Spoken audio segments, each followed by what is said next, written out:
4장.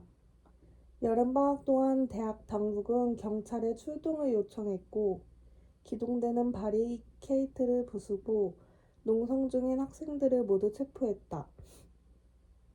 그 즈음 어느 대학에서도 같은 일이 일어났으니 딱히 특별한 일이라 할 수도 없었다. 대학 해체 따위는 없었다. 대학에는 거대한 자본이 투하되었는데 그런 조직이 학생들이 들고 일어서는 정도로 예 알았습니다 라며 얌전하게 해체를 받아들일 리 없다. 물론 대학을 바리케이트로 봉쇄한 그들 또한 진심으로 대학이 해체되리라 생각하지 않았다. 그들은 대학이라는 조직의 주도권 변경을 갈구했을 따름이고 나에게는 그 주도권이 어디에 있든 아무래도 좋은 일이었다. 그러므로 동맹휴교가 분쇄되든 말든 특별한 감회도 일어나지 않았다.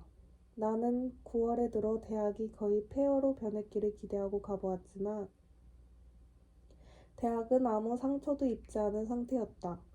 도서관의 책도 약탈당하지 않았고 교수실도 파괴되지 않았고 학생과 건물도 불타지 않았다. 놈들은 대체 뭘 한 거야? 나는 망연자실하고 말았다. 동맹휴교가 해제되고 기동대가 점령한 가운데 강의가 시작되자 맨 먼저 출석한 인간들도 동맹휴교를 주도한 녀석들이었다. 그들은 아무 일도 없었다는 듯 교실에 나와 필기를 하고 이름을 부르면 대답을 했다. 정말 이상한 이야기였다. 왜냐면 동맹휴교 결의는 아직도 유효했고 어느 누구도 동맹휴교가 끝났다고 선언하지 않았기 때문이다. 대학이 기동대를 불러 바리케이트를 깨부수었을 뿐 원칙적으로 동맹휴교는 아직 계속 중이다. 그들은 동맹휴교를 결의할 때에는 강력하게 자기 주장을 펼치며 반대하는 또는 의문을 제기하는 학생들을 매도하고 때로는 반동분자로 낙인 찍었다. 나는 녀석들에게 다가가서 왜 동맹휴교를 계속하지 않고 강의를 듣느냐고 물어보았다. 다들 대답할 말을 찾지 못했다. 대답할 말이 있을 리 없었다. 그들은 출석 일수 부족으로 학점을 못 따는 것 자체를 두려워했다. 그런 작자들이 대학 해체를 부르짖었다고 생각하니 진짜 어이가 없었다. 그런 천박한 작자들일수록 바람만 조금 바뀌어도 큰 소리를 내거나 기가 죽어버리거나 하는 것이다.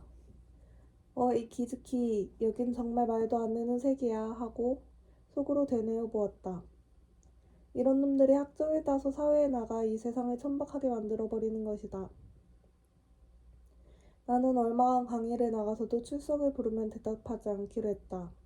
그런 짓을 한들 아무런 의미도 없다는 것 정도는 알았지만 그러지라도 않으면 마음을 가눌 길 없었다.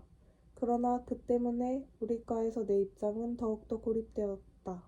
출석을 부를 때 내가 대답을 하지 않으면 강의실 공기가 아주 어색해졌다. 아무도 내게 말을 걸지 않았고 나 또한 아무한테도 말을 걸지 않았다.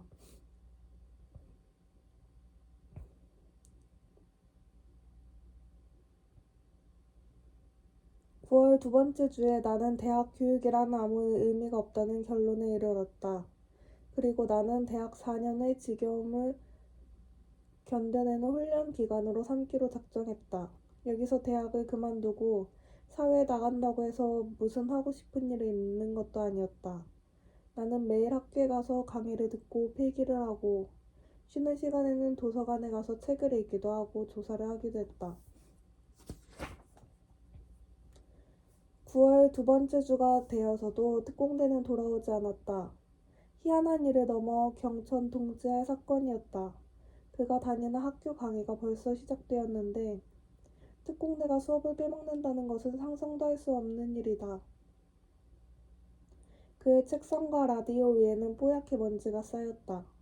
선반 위에는 플라스틱 컵과 칫솔, 녹차통, 살충제 스프레이 같은 것들이 잘 정돈된 채였다. 특공대가 없는 동안 나는 방 청소를 했다. 지난 1년 반 동안 방 청소는 내 습관의 일부가 되었다. 특공대가 없으니 내가 청결을 유지할 수밖에 없었다. 나는 매일 바닥을 쓸고 사흘에 한 번 창을 닦고 일주일에 한 번 이불을 덜었다. 특공대가 돌아와. 와, 와타나베 어쩐 일이야? 정말 깨끗하잖아 라고 칭찬해 주기를 바랐다. 그러나 그는 돌아오지 않았다. 어느 날 학교에서 돌아와 보니 그의 짐은 다 사라지고 없었다. 방문 명패가 벗겨져 나가고 방은 나만의 독방이 되었다. 나는 사감실로 가서 어떻게 된 일이냐고 물었다. 퇴실했지. 잠시 자네 혼자 쓰도록 해. 사감이 말했다. 나는 대체 어떤 사정인지 물었지만 사감은 아무것도 가르쳐 주지 않았다. 모든 정보를 독점하면서 혼자 모든 것을 관리하는 데서 가없는 기쁨을 느끼는 속물이었다. 얼마간 벽에 걸린 빙산 사진을 바라보다 나는 그것도 벗겨내고 짐 모리슨과 마일스 데이비스의 사진을 붙여두었다. 그러자 방은 조금 나답게 변했다. 나는 아르바이트로 번 돈으로 작은 스테레오 플레이어를 샀다. 그리고 밤이 되면 혼자서 술을 마시며 음악을 들었다. 가끔은 특공대 생각이 나기도 했지만 그래도 혼자 지낸다는 건 꽤 좋았다. 월요일 10시부터 시작된 연극사 2의 에우리피데스 강의는 11시 30분에 끝났다. 강의가 끝난 다음 나는 학교에서 걸어서 10분 정도 떨어진 곳에 있는 작은 레스토랑으로 가서 오믈렛과 샐러드를 먹었다. 레스토랑은 번잡한 곳에서 조금 벗어났고 가격도 학생들에게는 조금 비싼 편이었지만 조용해서 마음이 편했고 오믈렛 맛도 꽤 괜찮았다. 거의 말이 없는 부부와 아르바이트 여학생 셋이서 일하는 레스토랑이었다. 내가 창가 자리 1인석에 앉아 식사를 하는데 학생 넷이 들어왔다. 남자가 둘, 여자가 둘. 하나같이 간편하고 산뜻한 차림새였다. 그들은 입구 가까운 자리에 앉아 메뉴를 바라보며 잠시 의논을 하더니 이윽고 한 학생이 주문을 정리하여 아르바이트 여학생에게 말했다.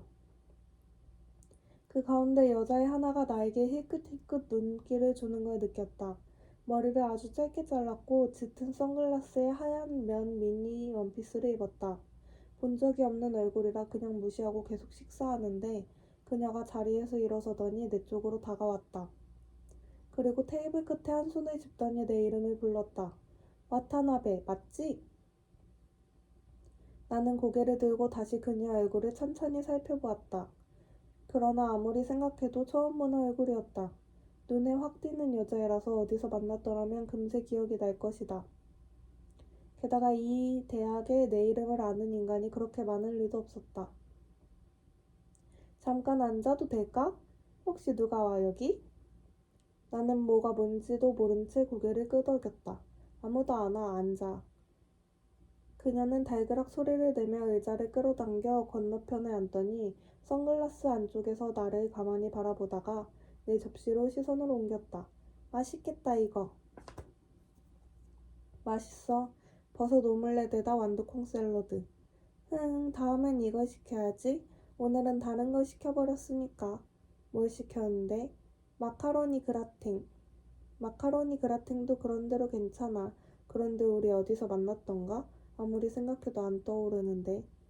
에우리피데스. 그녀는 간결하게 말했다. 엘렉트라. 아니에요. 신이라도 불길한 존재의 말에는 귀 기울이지 않으실 겁니다. 방금 수업 끝났잖아? 나는 멀뚱멀뚱 그녀의 얼굴을 바라보았다. 그녀가 선글라스를 벗었다. 그제야 나는 기억을 떠올렸다. 연극사 2 강의실에서 본 적 있는 1학년 여학생이었다. 너무 극적으로 헤어스타일을 바꾸는 바람에 누군지 못 알아본 것이다. 너 여름방학 전에는 여기까지 머리가 길었지?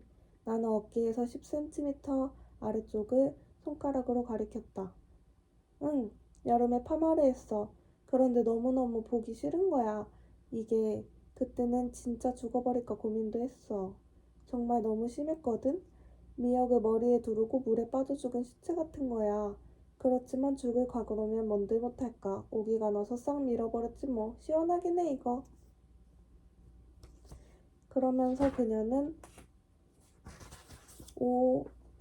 4에서 5cm 정도의 머리카락을 손바닥으로 살랑살랑 쓰다듬어 보았다. 그리고 나를 향해 방긋 웃었다. 하나도 이상하지 않아 그거. 나는 오믈렛을 입안으로 떠넣으며 말했다. 잠깐 옆으로 고개 좀 돌려볼래? 그녀는 옆으로 고개를 돌리고 5초 정도 가만히 있었다. 응, 굉장히 잘 어울려. 아마 두상이 좋아서일 거야. 귀도 아주 예쁘게 보이고. 그렇지? 나도 그렇게 생각해. 싹 밀어버리고 나서, 이것도 그런대로 괜찮다고 생각했어. 그렇지만 남자애들은 아무도 그런 말 안 해줘. 초등학생 같다는 둥, 강제 수용소라는 둥, 그런 말밖에 안 해. 근데 왜 남자애들은 긴 머리를 좋아하는 거야? 그딴 거 완전 파시스트 아냐? 한심해.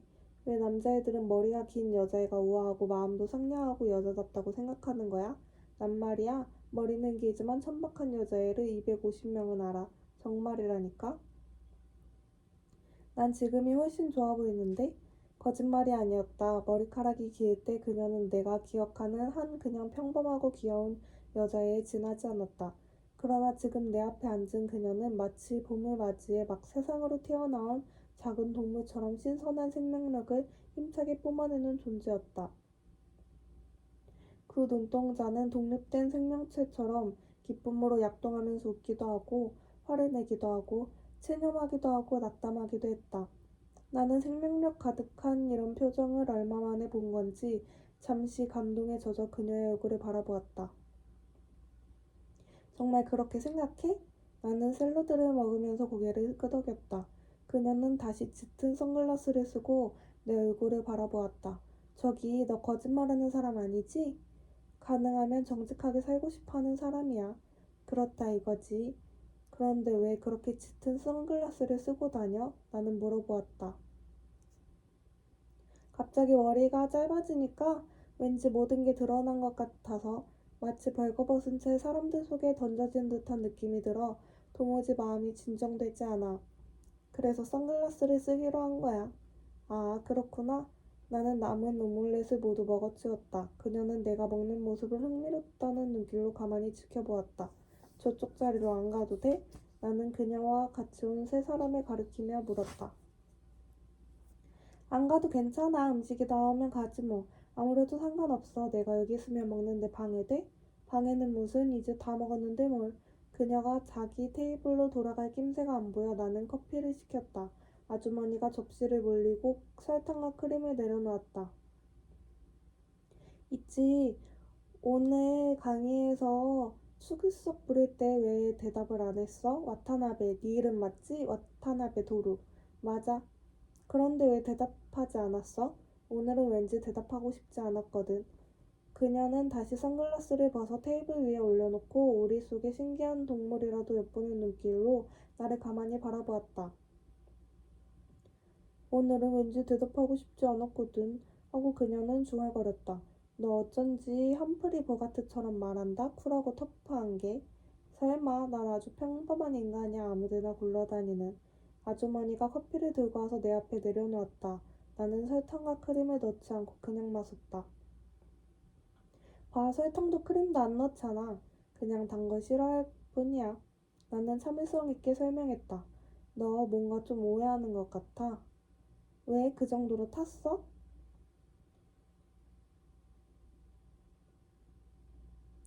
2주 정도 걸으면서 여행을 했거든. 여기저기 배낭이랑 침낭을 챙겨서.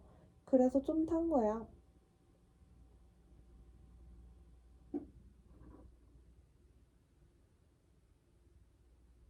어디 갔는데?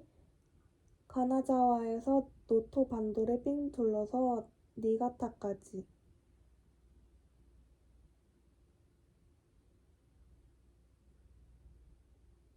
혼자서?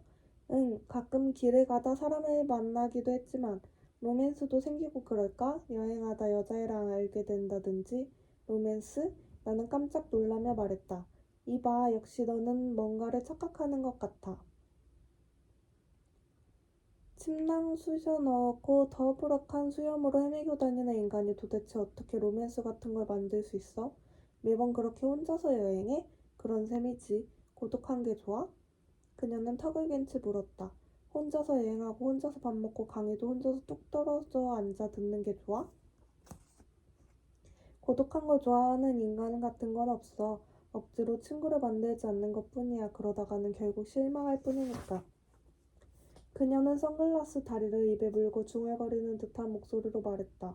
고독한 걸 좋아하는 인간 같은 건 없어. 실망하는 게 싫을 뿐이야. 그녀는 되뇌었다. 만일 네가 자서전 같은 걸 쓴다면 이 대사 써먹도록 해.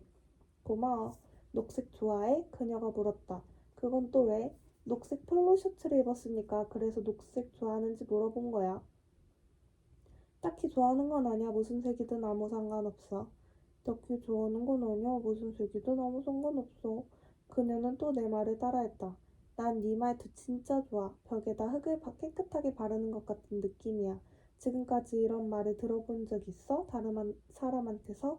없다고 나는 대답했다. 나 이름이 미도리야.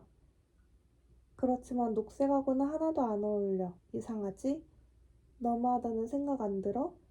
완전히 저주받은 인생이잖아, 이런 거. 그런데 언니 이름은 모모코야. 웃기지 않아? 언니는 핑크색이 잘 어울려? 진짜 잘 어울린다니까. 핑크색을 입으려고 태어난 사람 같다니까. 정말 불공평해. 그녀의 테이블로 음식이 나오자 마드라스 체크무늬 상의를 입은 남자가 어이 미도리 밥 먹어 하고 불렀다. 그녀는 그쪽으로 고개를 돌리며 알았어 하고 손을 흔들었다.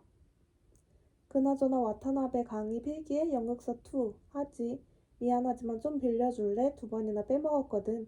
그 강의에는 아는 사람도 없고. 물론 괜찮아. 나는 가방에서 노트를 꺼내 쓸데없는 낙서는 없는지 확인한 다음 미도리에게 건네주었다. 고마워. 저기 와타나베 모레 학교 나와? 오지. 그러면 12시에 여기로 올래? 노트 돌려주고 점심 살게. 혹시 혼자 먹지 않으면 소화불량이 걸린다든지 하는 건 아니겠지? 설마 하지만 밥 살 것까진 없는데 노트 빌리는 정도로? 괜찮아. 나 쏘는 거 좋아해. 괜찮아? 메모 안 해도 안 잊을 수 있어?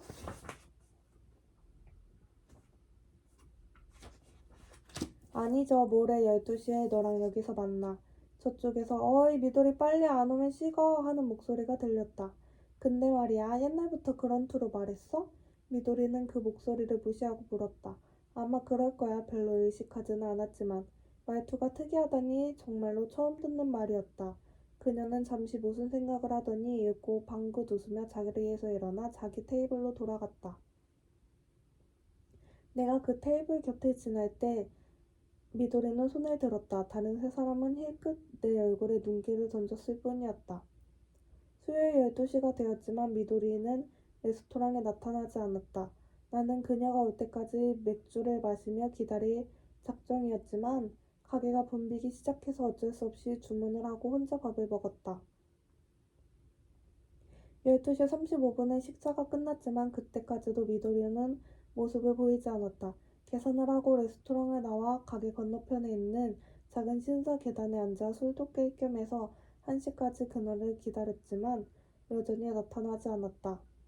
나는 체념하고 학교로 돌아와 도서관에서 책을 읽었다. 그러고 2시부터 독일어 수업을 들었다. 강의가 끝난 뒤 나는 학생과로 가서 강의 등록부를 조사해 연극사 2에서 그녀의 이름을 찾아냈다. 미도리라는 이름은 고바야시 미도리 한 사람뿐이었다. 그 다음 카드식으로 된 학생 명부를 뒤져 1969년 입학생 가운데에서 고바야시 미도리를 찾아내 주소와 전화번호를 메모했다. 도시마구 자택 주소였다.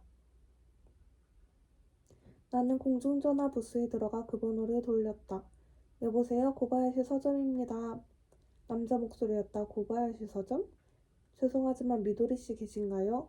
아, 미도리는 지금 없는데요. 상대가 말했다. 학교에 간 건가요? 어디 보자. 병원에 간 걸로 아는데 댁은? 나는 이름을 말하지 않고 실례했습니다 하고 전화를 끊었다. 병원? 어디 다쳤거나 병에 걸려 병원에 간 것일까? 그러나 남자의 목소리에서 비일상적인 긴박감은 전혀 느낄 수 없었다. 어디 보자. 병원에 간 걸로 아는데 마치 병원이 생활의 일부라도 된다는 듯한 말투였다. 생선 가게에 생선을 사러 갔다든지 하는 정도의 가벼운 투였다. 나는 거기에 대해 잠시 생각해보다가 귀찮아서 생각하지 않기로 하고 기숙사로 돌아와 침대에 누워 나가사와한테 빌린 조지프 콘레드의 로드짐을 마저 다 읽어버렸다. 그리고 책을 돌려주러 그의 방으로 갔다.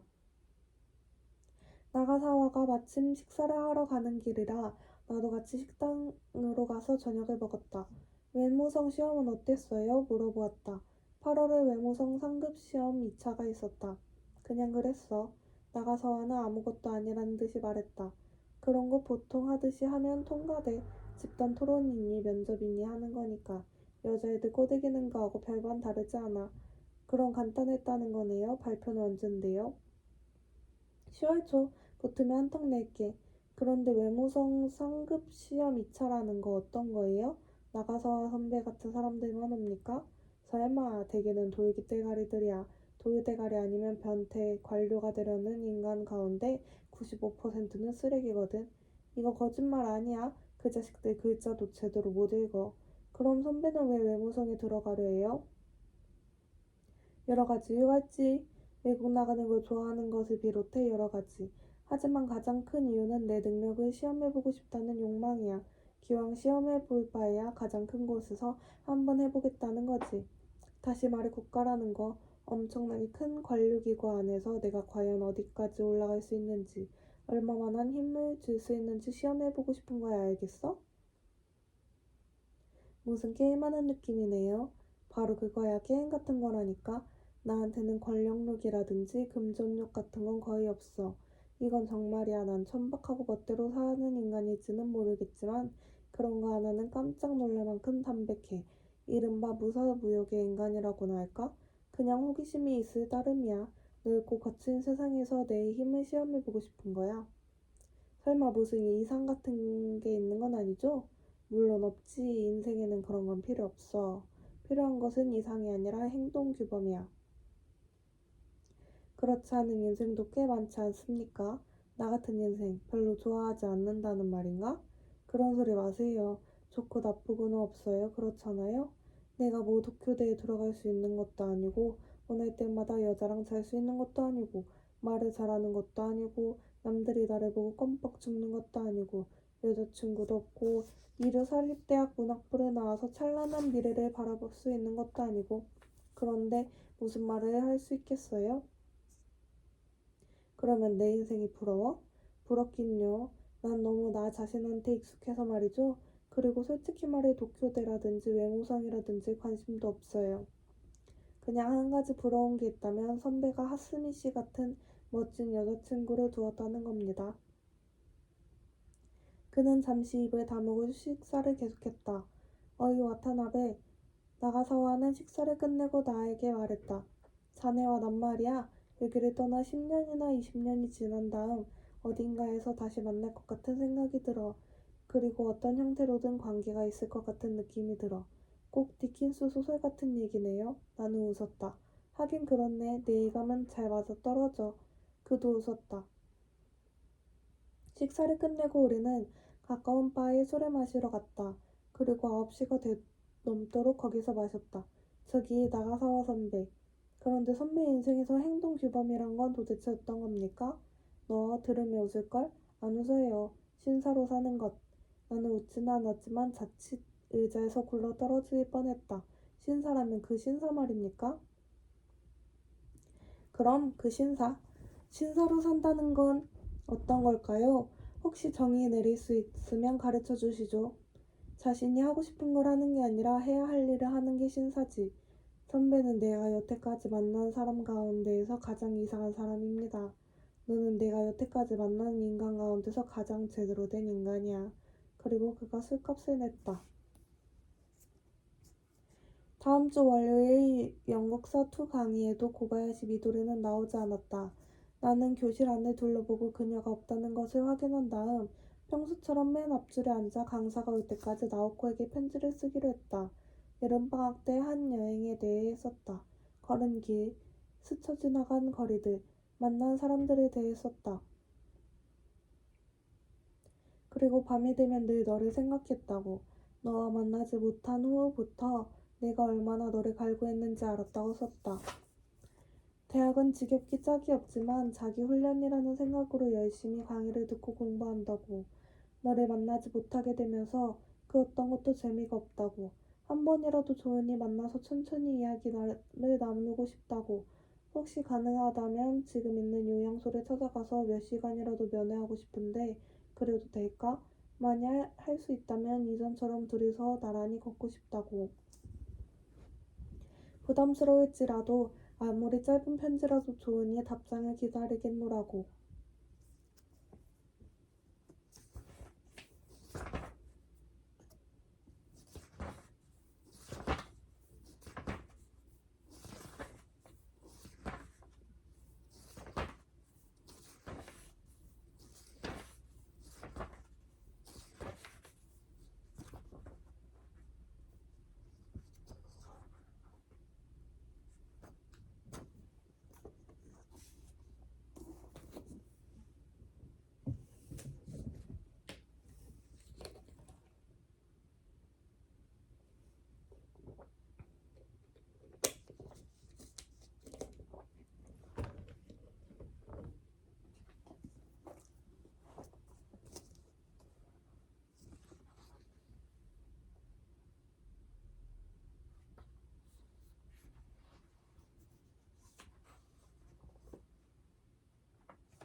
그렇게 적고 나는 편지지 4장을 고이 접어 준비한 봉투에 넣고 나오코의 집 주소를 적었다. 이윽고 울적한 표정의 몸집이 자그마한 강사가 들어와 출석을 부르고 손수건으로 이마에 난 땀을 닦았다. 그는 다리가 불편해 늘 금속 지팡이를 짚었다. 연극사 2는 흥미진진하다고 할 정도는 아니지만 일단 들어볼 가치가 있는 제대로 된 강의였다. 많이 덥죠? 하며 그는 에우리피데스의 희곡에서 데우스 엑스 마키나의 역할에 대해 말하기 시작했다. 에우리피데스의 신이 아이스킬로스나 소포클레스의 신과 어떻게 다른지 설명했다. 15분 정도 지날 즈음 강의실 문이 열리더니 미도리가 들어왔다. 그녀는 짙은 파랑 스포츠 셔츠에 크림색 면바지를 입고 이전처럼 선글라스를 꼈다. 그녀는 강사를 향해 늦어서 미안해요 라는 미소를 보내고 내 곁에 앉았다. 그리고 숄더백에서 노트를 꺼내 나에게 건네주었다. 노트 안에는 수요일 미안해 화났어? 라고 쓴 메모가 있었다. 강의가 반 정도 진행되고 강사가 칠판에 그리스 극의 무대장치 그림을 그리는 순간 다시 문이 열리며 헬멧을 쓴 학생 둘이 들어섰다.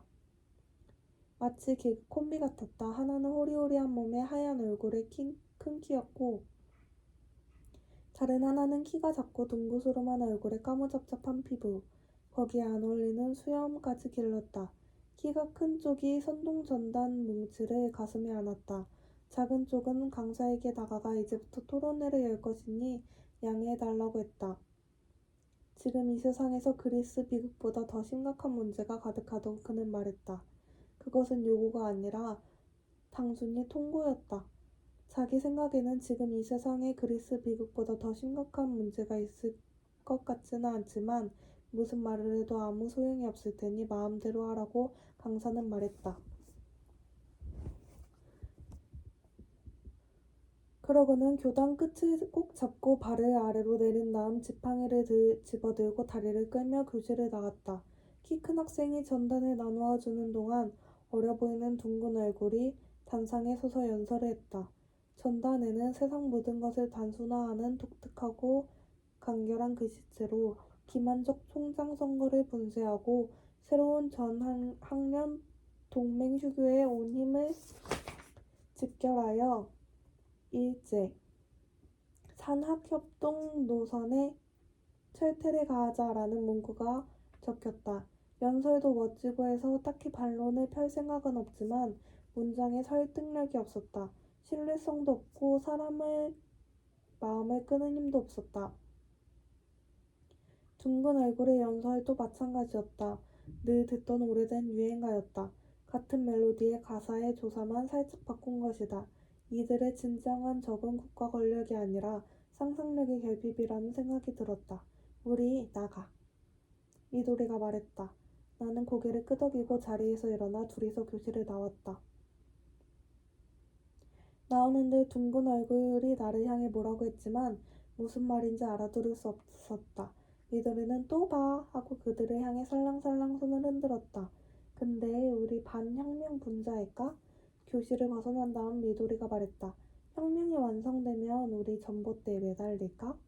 매달리기 전에 웬만하면 점심을 먹고 싶은데 내가 말했다. 아, 그렇지. 좀 멀긴 한데 널 데리고 가고 싶은 곳이 있어. 시간이 걸려도 괜찮을까? 괜찮아. 2시간까지 어차피 할 일도 없는걸. 미도리는 나를 데리고 버스를 타더니 요스야까지 갔다. 그녀가 나를 데리고 간 것은 요스야 뒷골목에서도 구석진 곳에 위치한 도시락 가게였다. 우리가 테이블에 앉아 주문도 하지 않았는데 빨갛고 네모난 칠기에 담긴 도시락 정식이 국그릇과 함께 나왔다. 일부러 버스를 타고 와서 먹을 만한 가게였다. 맛있네. 응, 게다가 아주 싸. 그래서 고등학교 때부터 가끔 점심 먹으러 왔어. 우리 학교 여기서 가까워.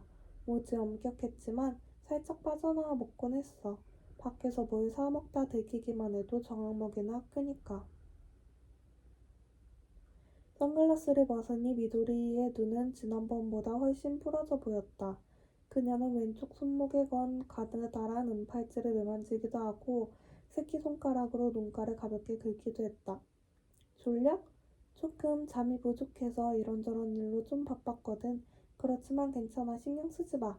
지난번에는 미안했어. 아침에 갑자기 중요한 일이 생겨서 도저히 빠져나올 수가 없는 거야. 레스토랑으로 전화를 할까 했지만 가게 이름도 모르고 너희 집 전화번호도 모르고 많이 기다렸어? 아니야, 마음에 두지 않아도 돼. 난 가진 거라곤 시간밖에 없는 인간이니까.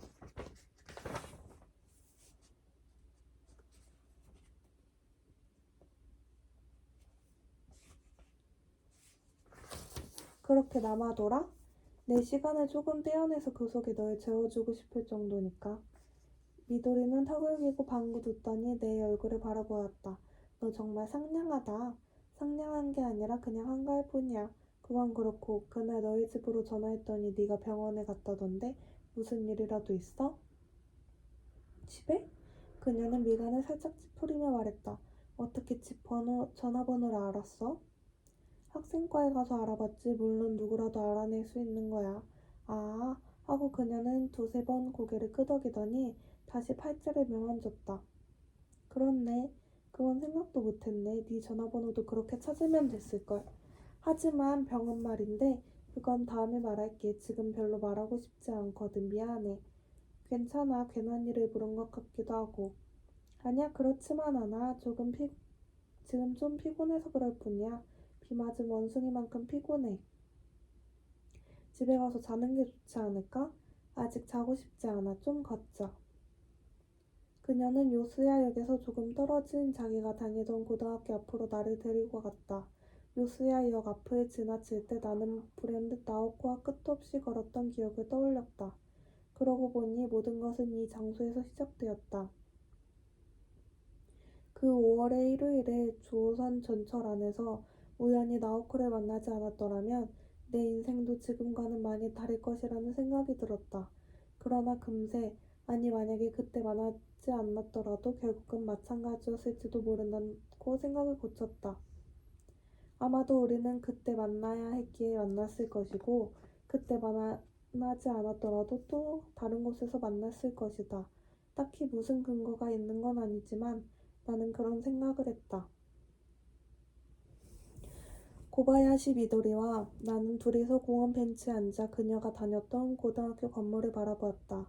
담쟁이 덩굴이 교사를 휘감았고 처마에는 비둘기 몇 마리가 날개를 접고 앉았다.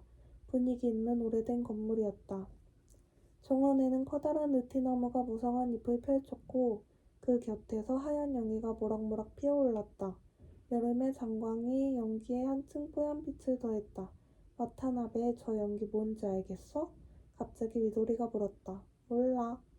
하고 나는 대답했다. 저거 생리대 채우는 거야. 뭐?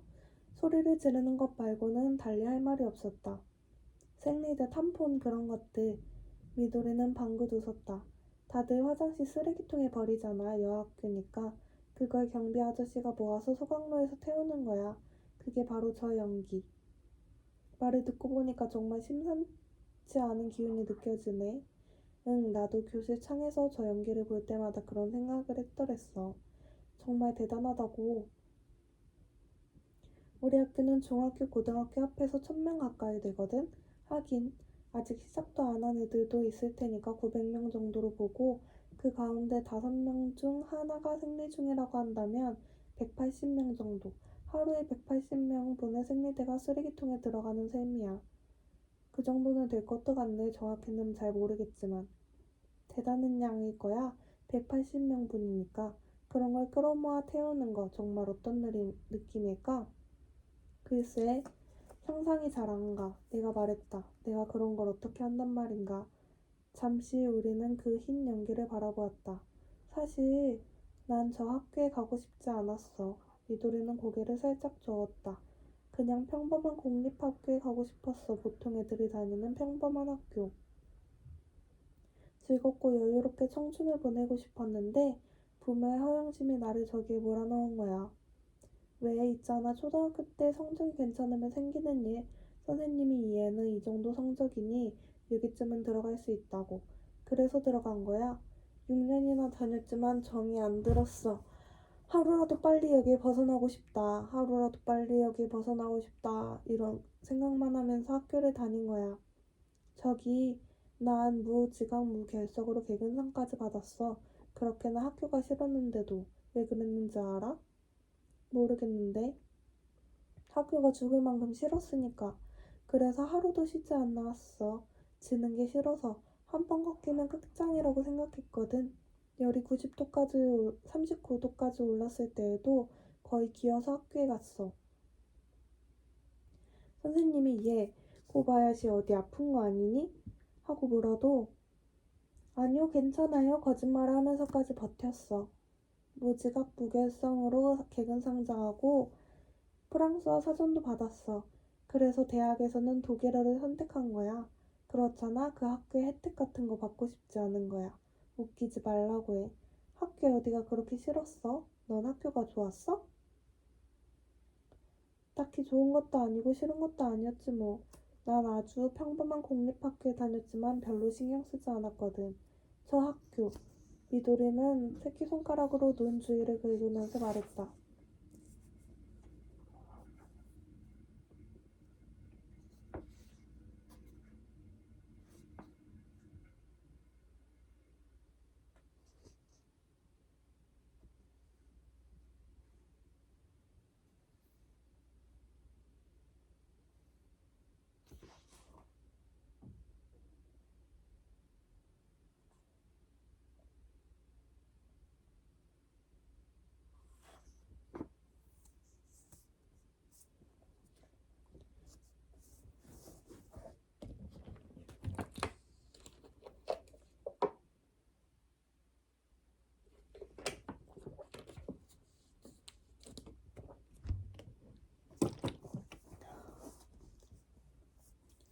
엘리트 여자애들이 모여드는 학교거든. 가정 환경도 좋고 성적도 좋은 여자애가 1,000명씩이나 우글대는 거야.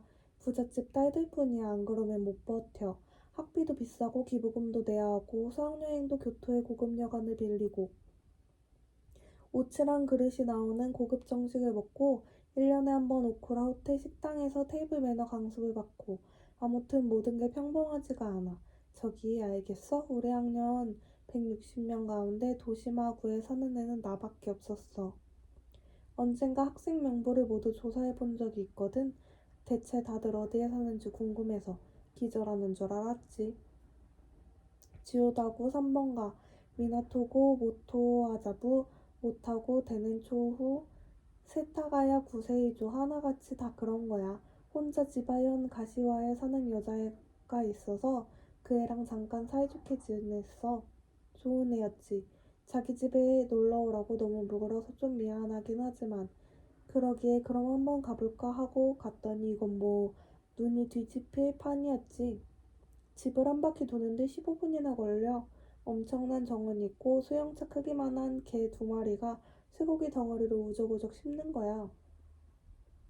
그런데도 그애 지바현에 산다는 것 때문에 조금 기가 죽은 느낌이었어. 반에서 지각할 것 같으면 메르세데스 벤츠를 타고 학교 가까이 오는 애였어. 차에는 운전사가 딸렸고 운전사도 마치 그린 호넷에 나오는 사람처럼 모자를 쓰고 하얀 장갑을 꼈어. 그런데도 그애 사는 데가 거기라서 창피해하는 거야. 믿을 수 없는 일이지. 넌 믿을 수 있어? 나는 고개를 저었다.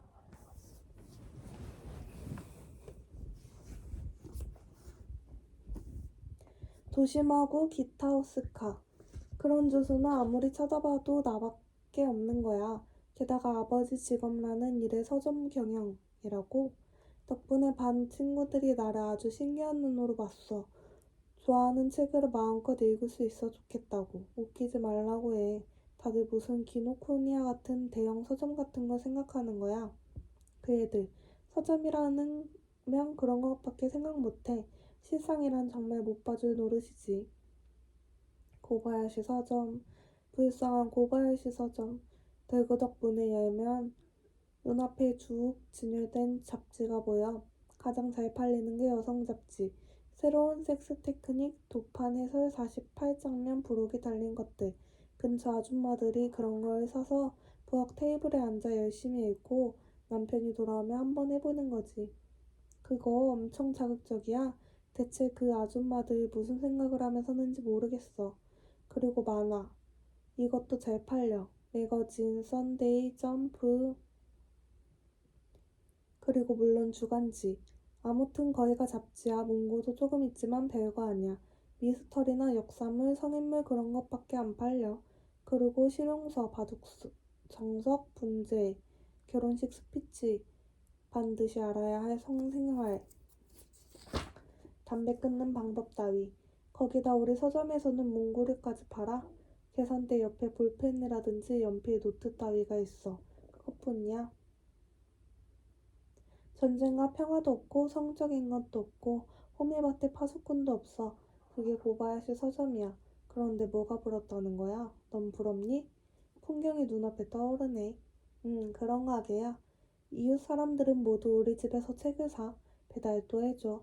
옛날부터 오는 단골 손님도 많아서 내 가족이 먹고 사는 데는 지장이 없어. 빚도 없으니까. 딸 둘을 대학에 보낼 정도는 돼.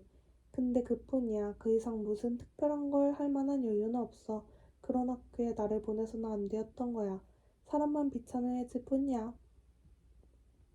무슨 기부를 할 때마다 아버지가 불평하는 말을 들어야 하고 반 친구들과 어디 놀러가서 식사할 때도 비싼 가게 들어가면 돈이 부족한 건 아닌지 가슴을 졸이곤 했어. 그런 인생 암담하기만 해. 너희 집은 부자야? 우리 집? 그냥 평범한 월급쟁이야. 부자도 아니고 가난하지도 않아. 자식을 도쿄의 사립대학에 보내는 게 부담이긴 하지만 자식이라고는 나 하나뿐이니까 문제없어. 집에서 주는 돈은 많지 않고 그래서 아르바이트를 해. 평범하게 짝이 없는 집이야. 좁은 마당에 도요타 코롤라가 있어. 어떤 아르바이트를 해? 일주일에 3번 신주쿠의 레코드 가게에서 밤 근무를 해. 일은 편해. 가만히 앉아서 가게만 지키면 되거든. 나 와타나베는 돈 때문에 고생한 적이 없는 사람이라고 생각했어. 그냥 보기에. 고생한 적은 없어 별로. 돈이 많지 않다는 것뿐이고 세상 사람들 대부분이 그런 거야. 내가 다닌 학교에서는 대부분이 부자였어. 그녀는 무릎 위에서 두 손바닥을 위로 보이며 말했다. 그게 문제였어. 앞으로는 그게 아닌 세계를 지겹도록 보게 될 거야. 있지.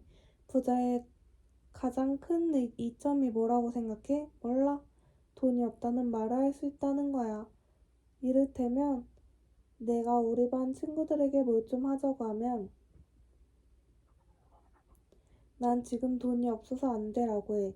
반대 입장일 때 난 도저히 그런 말은 못 할 거야. 내가 돈이 없다고 하면 그건 정말로 돈이 없는 거야. 너무 처량해. 예쁜 여자애가 나 오늘 얼굴이 너무 안 좋아서 외출 못해. 하고 라고 말하는 것과 똑같아. 못생긴 애가 그런 말을 한다고 생각해봐. 다들 웃을 거야. 그게 바로 내가 사는 세계였어. 작년까지 6년간. 곧 있게 될 거야.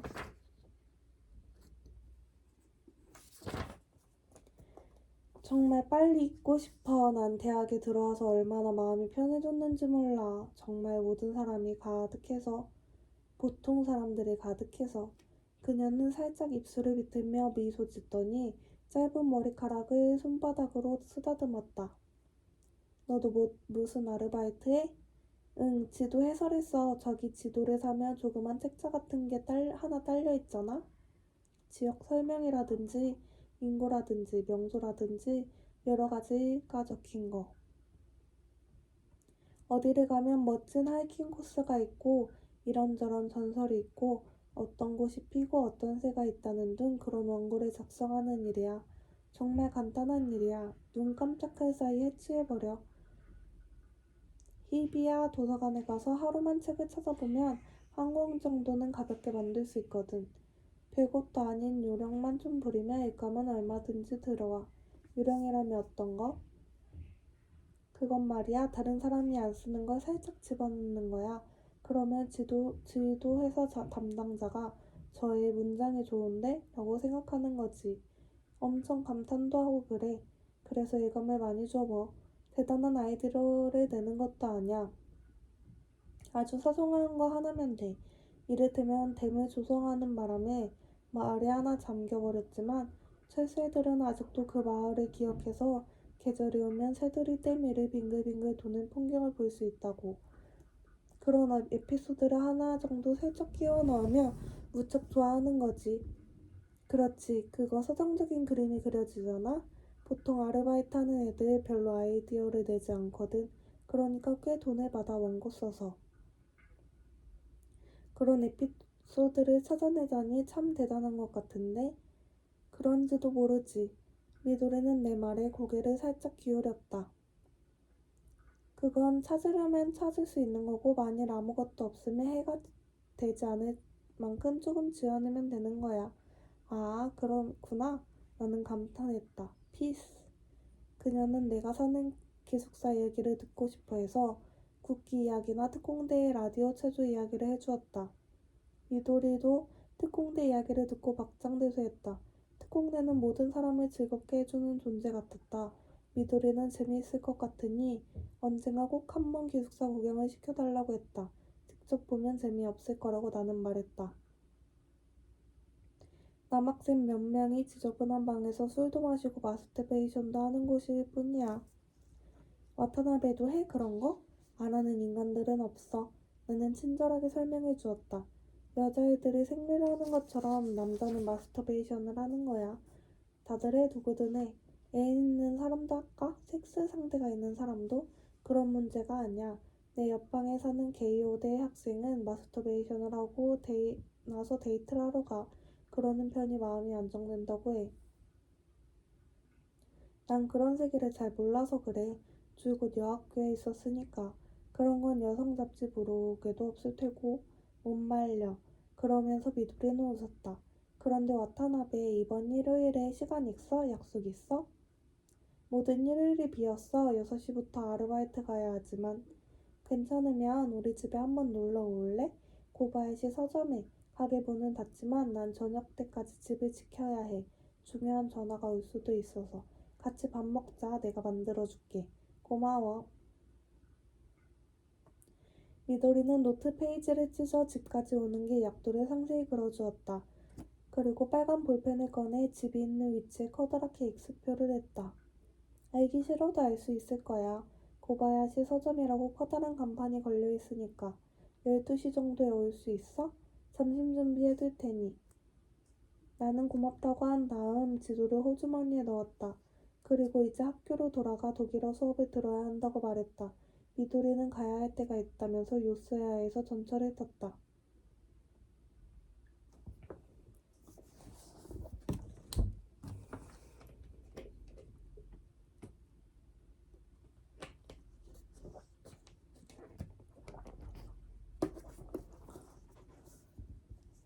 일요일 아침 나는 9시에 일어나 면도를 하고 세탁을 해서 빨래를 옥상에 널었다.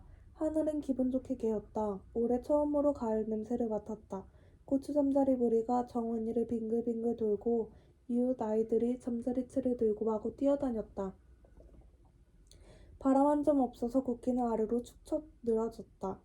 나는 다림질한 셔츠를 입고 기숙사를 나와 전철역까지 걸어갔다.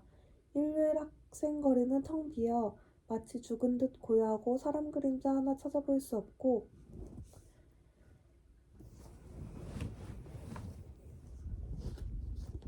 대부분의 가게는 문을 닫았다.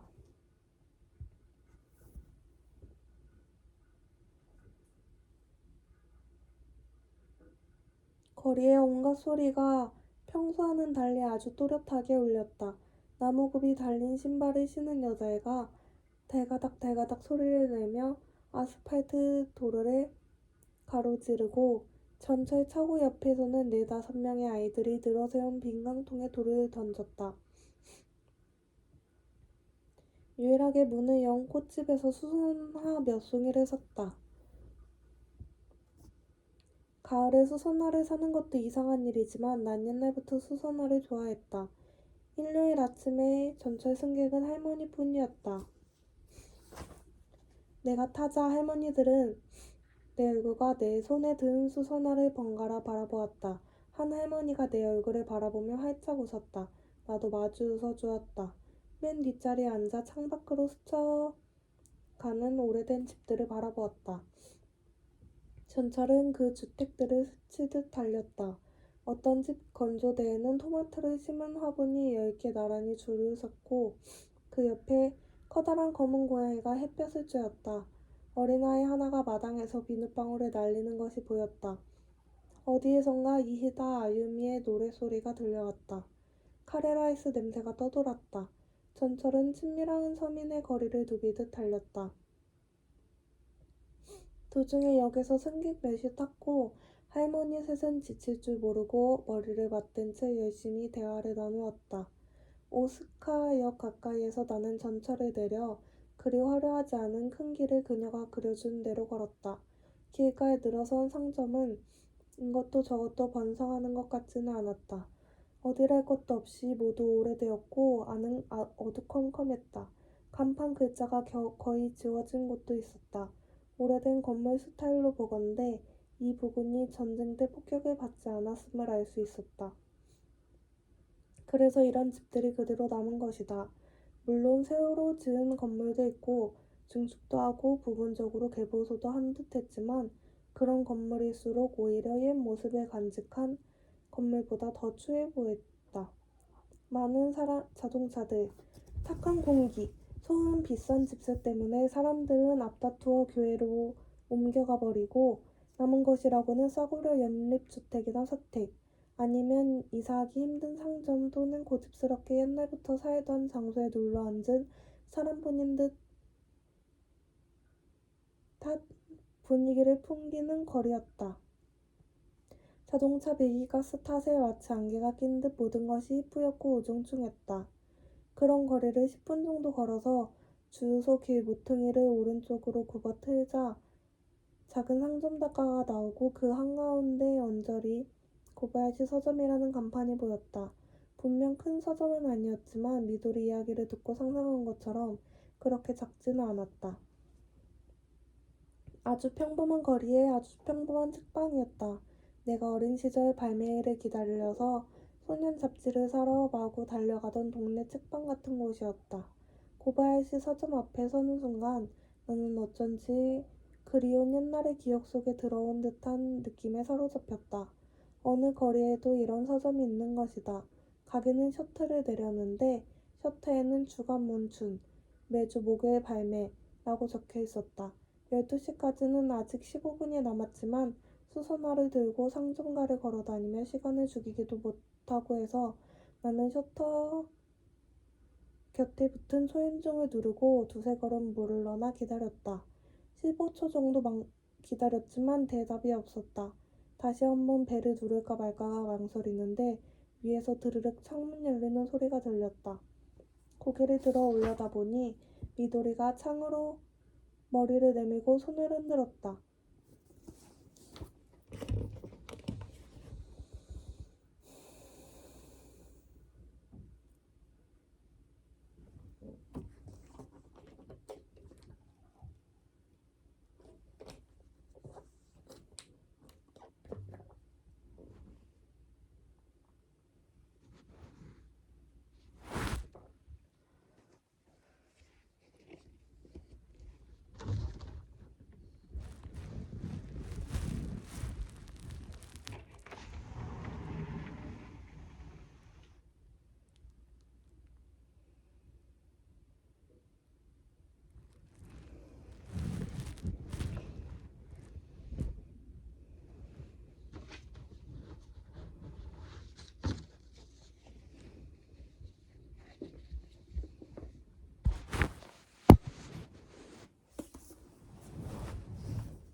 셔터 들어올리고 들어와. 그녀가 외쳤다. 좀 일찍 왔는데 괜찮아? 나도 고함을 쳤다. 괜찮아. 2층으로 올라와. 난 지금 손을 놓을 수 없거든. 그러고 나서 드르륵 소리를 내며 창문을 닫았다. 나는 엄청 큰 소리를 내는 셔터를 1미터 정도 들어 올리고 몸을 숙여 안으로 들어서서 다시 셔터를 내렸다. 가게 안은 캄캄했다. 나는 끈으로 묶어 바닥에 내려놓은 반품용 잡지 뭉치에 걸려 넘어질 뻔하기도 하면서 가게 안쪽으로 나아가 손으로 더듬으며 신발을 벗고 안으로 들어갔다. 집 안은 어두컴컴했다. 봉당에서 안으로 들어가니 간단한 응접실 같은 것이 나오고 소파 세트가 보였다. 창에서 그리 넓지 않은 방으로 옛날 폴란드 영화처럼 희미한 빛이 비쳐들었다. 왼편에는 창고로 보이는 공간이 있고 화장실 문도 보였다. 오른편에 있는 가파른 계단을 조심스럽게 올라가자 2층이었다. 2층은 1층에 비해 훨씬 밝아서 마음이 조금 놓였다. 아, 여기! 어디에선가 미도리 목소리가 들렸다. 계단으로 올라가서 오른편에 식당 같은 방이 있고 그 안쪽에 부엌이 보였다. 집 자체는 오래됐지만 부엌은 최근에 새로 고친 듯 개수대도 소독꼭지도 천장도 번쩍번쩍 빛이 났다. 미도리가 음식을 만들고 있었다. 냄비에서 뭔가가 끓어오르는 소리가 들리고 생선 굽는 냄새도 났다. 냉장고에 맥주 있으니까 거기 앉아서 마시고 있을래? 미도리는 힐끗 내 쪽을 보고 말했다. 나는 냉장고에서 캔 맥주를 꺼내 테이블에 앉아 마셨다. 맥주는 반년은 좋게 그 안에 들었다 싶을 만큼 심하게 차가웠다. 테이블 위에는 하얗고 작은 잿더리와 신문과 간장 종지가 놓였다. 메모지와 볼펜도 있고 메모지에는 전화번호와 산 물건의 가격을 나타내는 숫자가 있었다. 앞으로 10분 정도 걸릴 것 같은데 거기서 기다릴래? 기다릴 수 있어? 물론 기다리지. 나는 말했다. 기다리면서 배를 좀 비워놔. 양이 꽤 되니까. 나는 차가운 맥주를 홀짝이며 일사불란하게 음식을 만드는 미도리의 뒷모습을 바라보았다. 그녀는 능숙하고 재빠르게 몸을 움직이며 한 번에 4가지쯤 되는 요리를 만들었다. 이쪽에서 조림간을 보는가 싶더니 도마 위에서 뭔가를 탁탁 다지고 냉장고에서 뭔가를 꺼내 접시에 담고 다 쓴 냄비를 쓱싹 씻어버렸다. 뒤에서 지켜보자니 그 모습이 마치 인도의 타악기 주자들을 연상시켰다. 저쪽 종을 치는가 싶다가 어느새 이쪽에 돌판을 두드리고 다시 무일소에 뼈를 치는 식이다. 하나하나 동작이 민첩하고 간결하면서 전체적으로 균형이 딱 잡혔다. 나는 감탄하면서 그 모습을 지켜보았다. 내가 도울 건 없을까? 그렇게 물었다. 괜찮아. 혼자 하는데 익숙하니까. 그러면서 미도리는 나를 바라보며 방긋 웃었다. 미도리는 달라붙는 청바지에 남색 티셔츠를 입었다.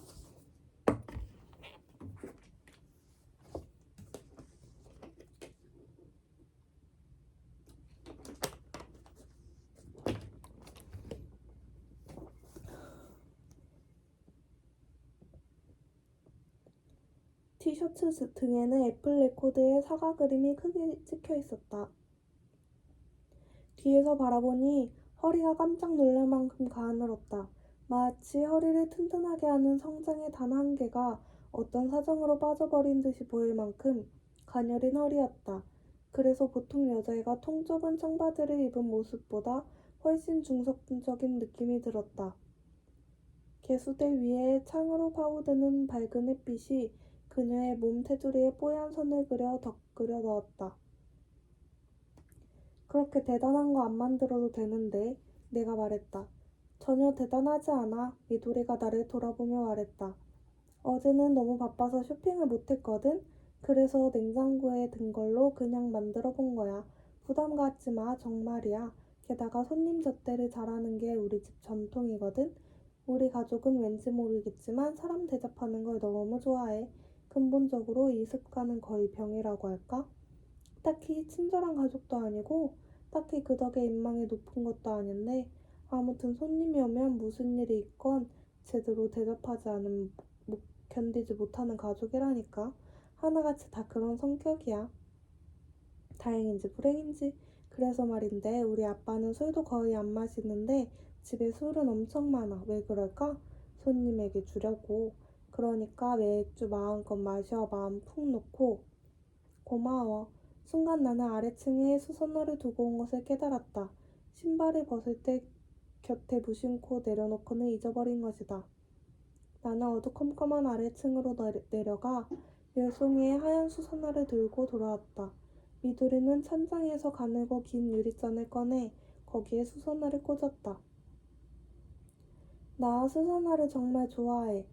옛날에 고등학교 축제 때 7송이 수선화를 부른 적이 있어. 알아? 7송이 수선화? 알지 물론. 옛날에 포크송 동아리에 있었거든. 기타도 치고. 그녀는 7송이 수선화를 부르며 음식을 접시에 담았다.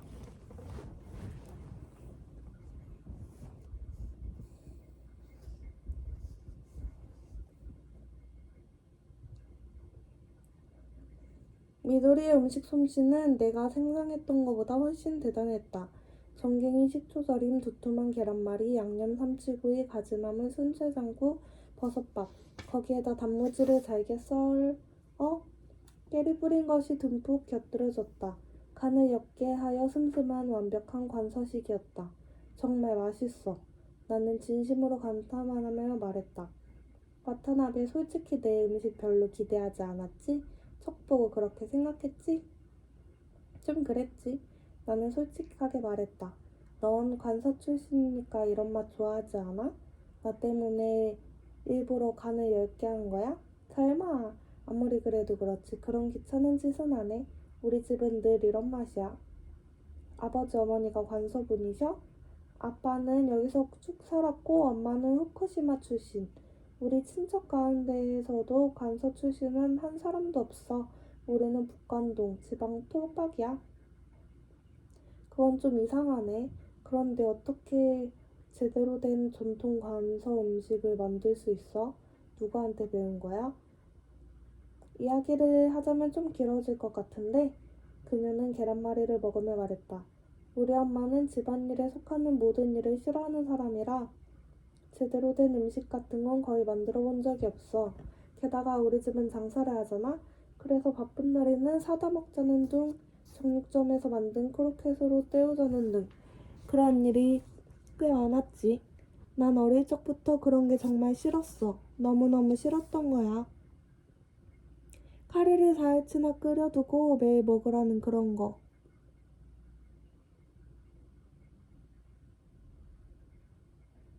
그래서 어느 날 중학교 3학년 때였을 거야. 내 손으로 제대로 된 음식을 만들어 먹자고 결심했어. 신주쿠 기노쿠니야 서점에 가서 그럴듯해 보이는 요리책을 사가지고 와서 거기 있는 걸 처음부터 끝까지 완전히 마스터해버렸지. 도마 고르는 법, 칼 가는 법, 생선 손질하는 법, 가스오브시 깎는 법, 이런 거 저런 거 모두.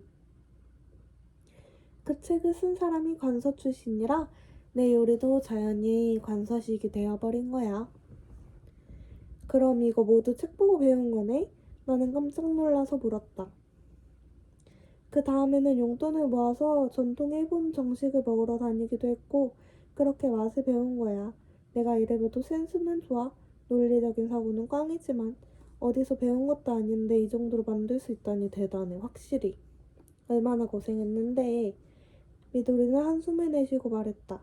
아무튼 요리에 대해 아무 이해도 관심도 없는 가족이니까 제대로 된 식칼하고 냄비 좀 사야겠다고 했지만 돈을 주지 않는 거야. 있는 걸로도 충분하다는 거지. 참 어이가 없어서. 그럼 무딘 칼로 어떻게 생선을 손질할 수 있겠어? 내가 그런 말을 하면 생선 같은 거 손질 안 해도 된다는 거야. 그러니 어쩌겠어. 열심히 용돈 모아서 전문가용 식칼도 사고 냄비나 소쿠리 같은 걸 샀지 뭐. 말이 돼? 16살 여자애가 악착같이 돈을 모아 소쿠리니 숫돌이니 튀김용 냄비 같은 걸 산다니. 다른 친구들은 용돈을 엄청 많이 받아서 예쁜 옷도 사고 구두도 사고 그러는데 너무 불쌍하지 않아? 나는 순채 장국을 후루룩 마시며 고개를 끄덕였다. 고등학교 1학년 때는 계란말이용 펜이 너무너무 갖고 싶은 거야. 계란말이 만들 때 쓰는 구리로 된 가늘고 긴 거. 그래서 브래지어 살 돈으로 그걸 사버렸어. 덕분에 엄청 고생했지. 3달 동안 브래지어 하나로만 살았으니까 못 믿겠지? 밤에 빨아서 열심히 말려서 아침에 그거 차고 나가는 거야. 다 마르지 않으면 비극이거든. 이게 이 세상 슬픈 일 가운데서 덜 마른 브래지어를 하는 것보다 슬픈 일은 없어. 눈물이 나려고 하더라. 게다가 그게 계란말이용 팬 때문이라 생각하면 그건 좀 그렇다. 엄마가 돌아가신 후에 이건 엄마한테는 좀 미안하지만 마음이 놓였다고 할까? 그 다음부터는 생활비로 마음껏 사고 싶은 걸 샀어. 지금 요리기구는 거의 완벽하다고 할 수 있어. 아빠는 생활비에 어디에 얼마가 들어가는지 아무 관심도 없으니까. 어머니는 언제 돌아가셨는데? 2년 전에? 그녀는 간단히 대답했다. 뇌종양. 1년 반 입원해서 고생만 하다가 마지막에는 머리가 이상해지고 약물에 푹 절어버렸는데 그래도 안 죽어서 거의 안락사 비슷하게 돌아가셨어. 뭐라고 할까? 최악의 죽음이야. 본인도 괴롭고 주변 사람도 힘들고 덕분에 우리 집도 가난해져 버렸고 한 방에 2만 엔이나 하는 주사를 맞아대야 하고 간병인도 누워야 하고 이래저래 말이야. 간병한답시고 결국 난 재수를 했고 밟히고 차이고 정말 힘들었어. 거기다 그녀는 뭔가를 말하려다 생각을 바꾼 듯 수저를 내려놓고 한숨을 내쉬었다. 어둡고 칙칙한 얘기만 해버렸네. 어쩌다 이야기가 이렇게 흘러가 버렸지? 그러지요, 언저리에서. 그 계란말이, 그러니까 마음에 새기며 먹어. 미도리는 진지한 표정으로 그렇게 말했다. 내 앞에 놓인 음식을 다 먹자 배가 불러왔다. 미도리는 그리 많이 먹지 않았다. 음식을 하다 보면 만들기만 해도 배가 불러버려. 하고 미도리는 말했다.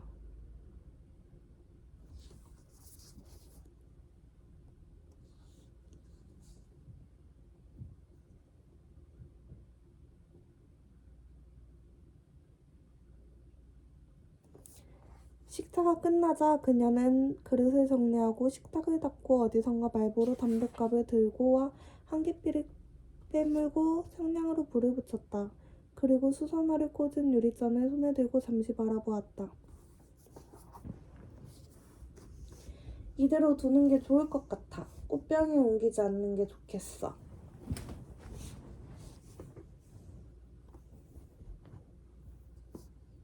이렇게 두면 마치 지금 저쪽 물가에서 수선화를 꺾어다가 일단 유리잔을 꽂아준 느낌이 들거든? 오스카이역 앞 연못가에서 꺾어온 거야. 미도리가 키키고 웃었다. 너 정말 이상한 애야. 농담이라고는 한마디도 못할 것 같은 얼굴로 농담을 하고 그래.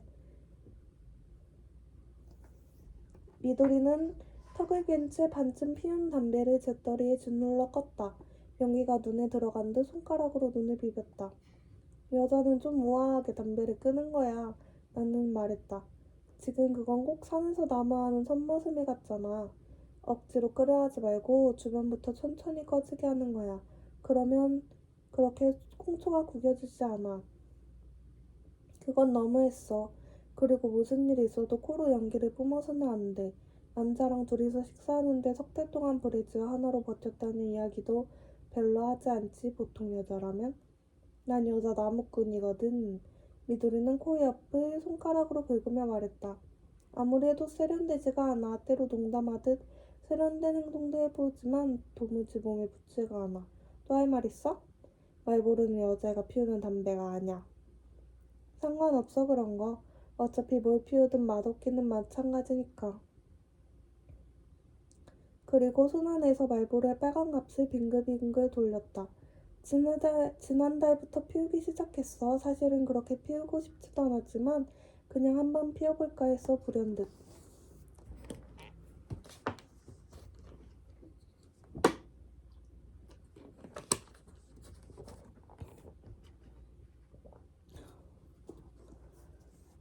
왜 그런 생각을 했어?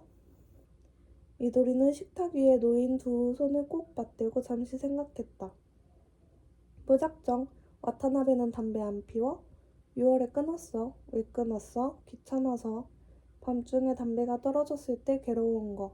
뭐 그런 것들 때문에 그래서 그만뒀어. 어떤 것이든 그렇게 사로잡히는 걸 좋아하지 않아. 무슨 일이든 진지하게 생각하는 성격인 것 같네. 그럴지도 몰라. 아마 그 탓에 사람들이 날 별로 좋아하지 않는 것 같아 옛날부터. 그건 네가 다른 사람들이 널 좋아하지 않아도 된다고 생각하는 것처럼 보이기 때문이야. 그러니까 그게 다른 사람들 눈에 거슬리는 게 아닐까? 그녀는 보르게 고서 우물거리는 듯한 목소리로 말했다. 그렇지만 난 너랑 이야기하는 게 좋아. 말투도 특이하고 말이지. 어떤 것이든 그렇게 사로잡히는 걸 좋아하지 않아. 나는 그녀가 설거지하는 것을 도왔다. 미돌이 곁에 서서 그녀가 씻은 그릇을 행주로 닦아서 개수대 위에 쌓았다. 그런데 가족들은 다 어디 갔어 오늘? 엄마는 무덤 속 2년 전에 죽었어. 그거 아까 들었거든. 언니는 약혼자랑 데이트야. 어디 드라이브라도 갔을 거야. 언니 남자친구는 자동차 회사에 다녀. 그래서 자동차를 굉장히 좋아해. 난 자동차 별로 좋아하지 않지만. 그 다음 미도리는 입을 다문 채 접시를 씻었고 나도 말없이 그걸 닦았다. 그리고 아빠. 조금 뜸을 들인 다음 미도리는 말했다. 응. 아빠는 작년 6월에 우루과이에 가서 안 돌아와. 우루과이? 난 깜짝 놀라 물었다. 어쩌다 우루과이 같은데? 우루과이로 이민을 가려고 했어, 그 사람.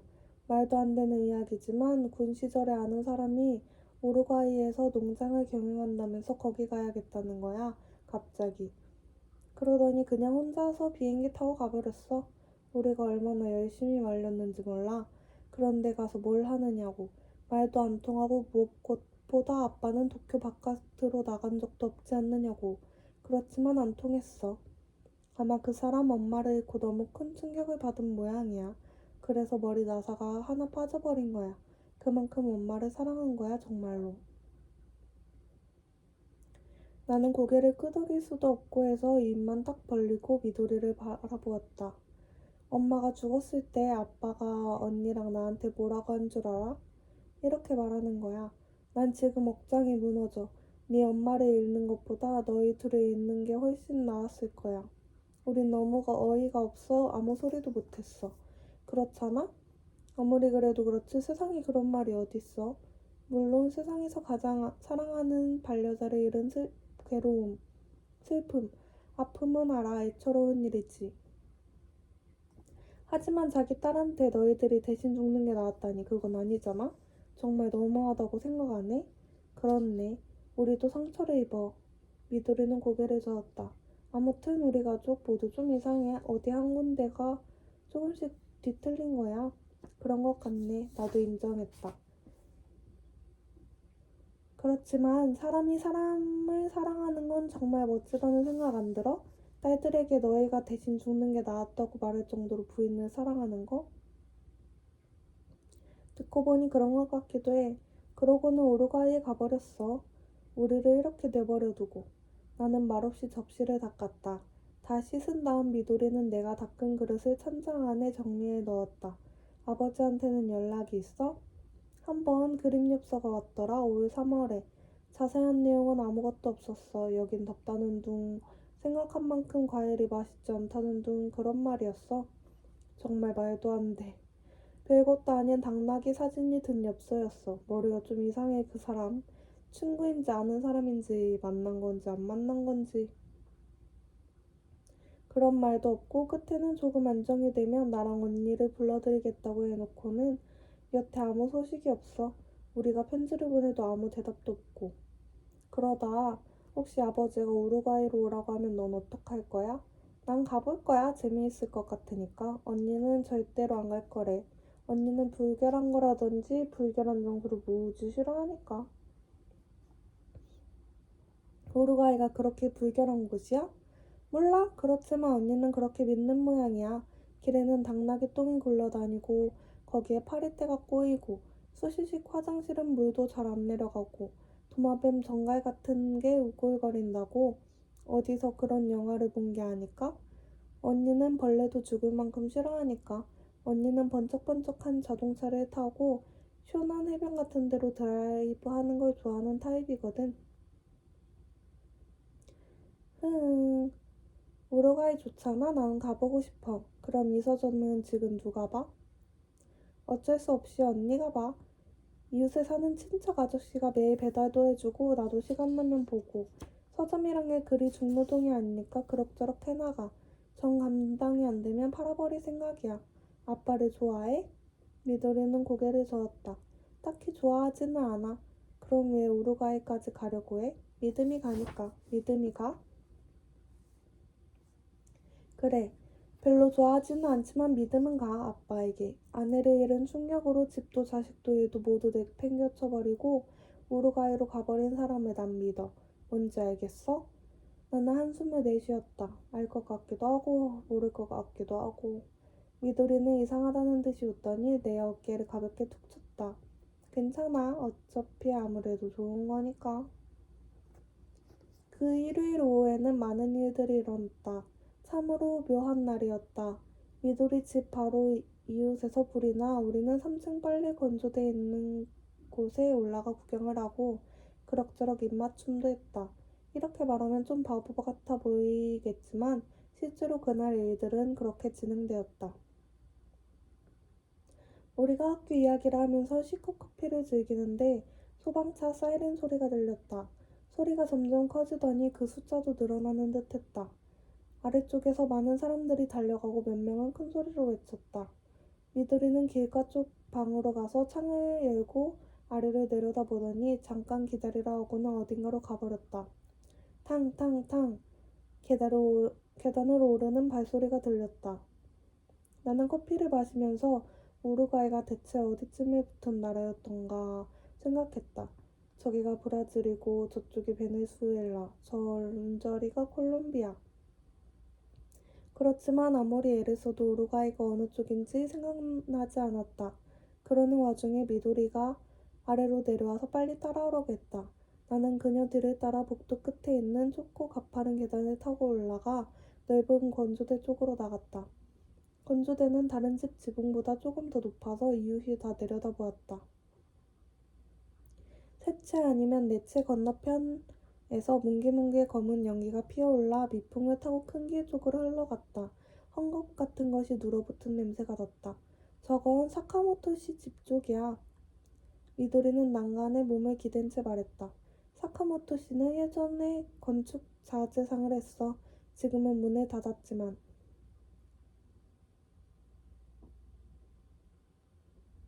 나도 난간으로 몸을 내밀고 그쪽을 바라보았다.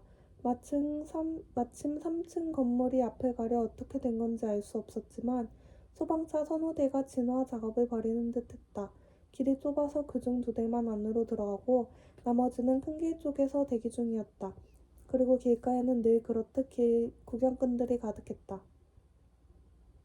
불이 번지면 여기 벗어나는 게 좋을 것 같아. 나는 미도리에게 말했다. 지금은 풍향이 반대라서 괜찮지만 언제 바뀔지 모르고 바로 저기가 주유소잖아. 내가 도와줄 테니까 짐 챙겨. 별로 중요한 것도 없어. 그렇지만 뭐라도 있겠지. 통장이나 인감이나 증서 같은 거. 일단 돈이 없으면 안 되잖아. 괜찮아. 난 도망 안 갈 거니까. 여기가 불에 타도? 응, 죽어도 괜찮아. 나는 미도리의 눈을 바라보았다. 미도리도 내 눈을 들여다보았다. 그녀의 말이 어디까지 진심인지 농담인지 도무지 알 수가 없었다. 나는 잠시 그녀를 바라보다가 아무렴 어때라는 생각이 들었다. 좋아, 알았어. 같이 있을게, 너랑. 같이 죽어도 좋아? 미도리는 눈을 반짝이며 말했다. 설마 다급해지면 난 도망칠 거야. 죽고 싶으면 너 혼자 죽으면 돼. 거참 냉정하네. 점심 한 끼 얻어먹은 정도로 같이 죽어줄 수는 없잖아. 저녁이라면 또 모를까. 뭐 좋아. 여기에서 어떻게 돌아가는지 잠시 지켜보면서 노래라도 부르지 뭐. 심각해지면 또 그때 가서 생각하면 되니까. 노래? 미도리는 아래로 내려가서 방석 2개와 캔맥주 4개와 기타를 들고 왔다.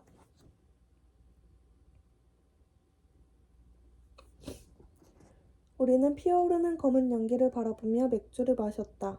미도리는 기타를 치며 노래를 불렀다. 이런 짓을 하다가 이웃에게 욕을 먹지 않겠느냐고 미도리에게 물어보았다. 이웃에서 난 불을 구경하면서 술을 마시고 노래를 부른다는 건 별로 예의 바른 행동은 아니라는 생각이 들었다. 괜찮아, 그딴 거. 우리는 이웃을 신경 안 쓰고 살기로 했으니까. 그녀는 옛날에 유행한 포크송을 불렀다. 노래도 기타도 빈말이라도 잘한다고 할 정도는 아니었지만 본인은 아주 즐거운 듯했다. 그녀는 레몬트리, 퍼프, 500 mile, Where have all the flowers gone? 노 저어라 마이클 같은 노래를 하나하나 불러갔다. 처음에 미도리는 나에게 저음 파트를 가르쳐주고 둘이서 합창하려 했지만 내 노래가 너무하다 싶을 만큼 엉터리라는 걸 알고는 체념한 듯 혼자서 끝도 없이 노래했다. 나는 맥주를 마시고 그녀의 노래를 들으면서 화제가 어떻게 되어가나 주의 깊게 지켜보았다. 연기는 갑자기 기세를 올리는가 싶다가도 낮게 가라앉기를 반복했다. 사람들은 큰 소리로 외치기도 하고 이런저런 지시도 내리기도 했다. 투투투투. 커다란 소리를 내며 신문사 헬리콥터가 와서 사진을 찍고 돌아갔다. 우리 모습이 안 찍히면 좋겠는데 하고 나는 생각했다. 경찰관이 확성기를 입에 대고 구경꾼들을 향해 뒤로 물러나라고 외쳤다. 어린아이가 울먹이는 목소리로 어머니를 불렀다. 어딘가에서 유리 깨지는 소리가 들렸다. 이윽고 바람이 이리저리 방향을 바꿔가며 불어대기 시작하고 하얀 재 같은 것이 우리 주변으로 날아오기도 했다. 그래도 미도리는 찔끔찔끔 맥주를 마시면서 기분 좋게 노래를 불러댔다. 아는 노래를 다 부르고 나자 이번에는 스스로 작사 작곡한 이상한 노래를 부르기 시작했다. 자기를 위해 수트를 만들고 싶은데 나한테는 냄비가 없어요. 자기를 위해 머플러를 짜고 싶은데 나한테는 털실이 없어요. 자기를 위해 시를 쓰고 싶은데 나한테는 펜이 없어요. 아무것도 없어 라는 노래야. 미도리는 말했다. 가사는 엉망에 곡도 엉터리였다. 나는 통 말도 안 되는 그런 노래를 들으면서 만약 주유소에 불이 옮겨 붙으면 이 집도 날아가 버릴 거라는 생각을 했다. 미도리는 노래에도 실증이 났는지 기타를 내려놓고 햇빛 쬐는 고양이처럼 내 어깨에 머리를 기댔다. 내가 만든 노래 어땠어? 독특하고 독창적이고 네 성격이 잘 드러난 노래야. 나는 조심스럽게 말했다. 고마워. 아무것도 없어라는 게 주제야. 알 것도 같아. 나는 고개를 끄덕였다. 저기 우리 엄마 죽을 때 이야기인데 미도리는 나를 바라보며 말했다. 응. 나 하나도 안 슬펐거든? 응. 그리고 아빠가 가버려도 전혀 안 슬펐어. 그래? 응. 이런 거 좀 너무하다는 생각 안 들어? 너무 냉정하다고 생각 안 해? 여러 가지 사정이 있지 않았을까? 그렇게 되기까지? 하긴 그래 여러 가지로 나름대로 좀 복잡했어 우리 집. 그렇지만 난 줄곧 이런 생각을 했어. 아무리 무슨 일이 있었다 해도 친아빠 친엄마가 세상을 떠나거나 헤어지면 슬플 거라고. 하지만 아니었어. 아무 느낌도 없는 거야. 슬프지도 않고 쓸쓸하지도 않고 거의 보고 싶지도 않아. 때로 꿈에 나타날 뿐이야. 엄마가 꿈속에 나타나 어둠 저쪽에서 나를 뚫어져라 바라보며 비난하는 거야. 너 내가 죽어서 기분 좋지? 라고 뭐.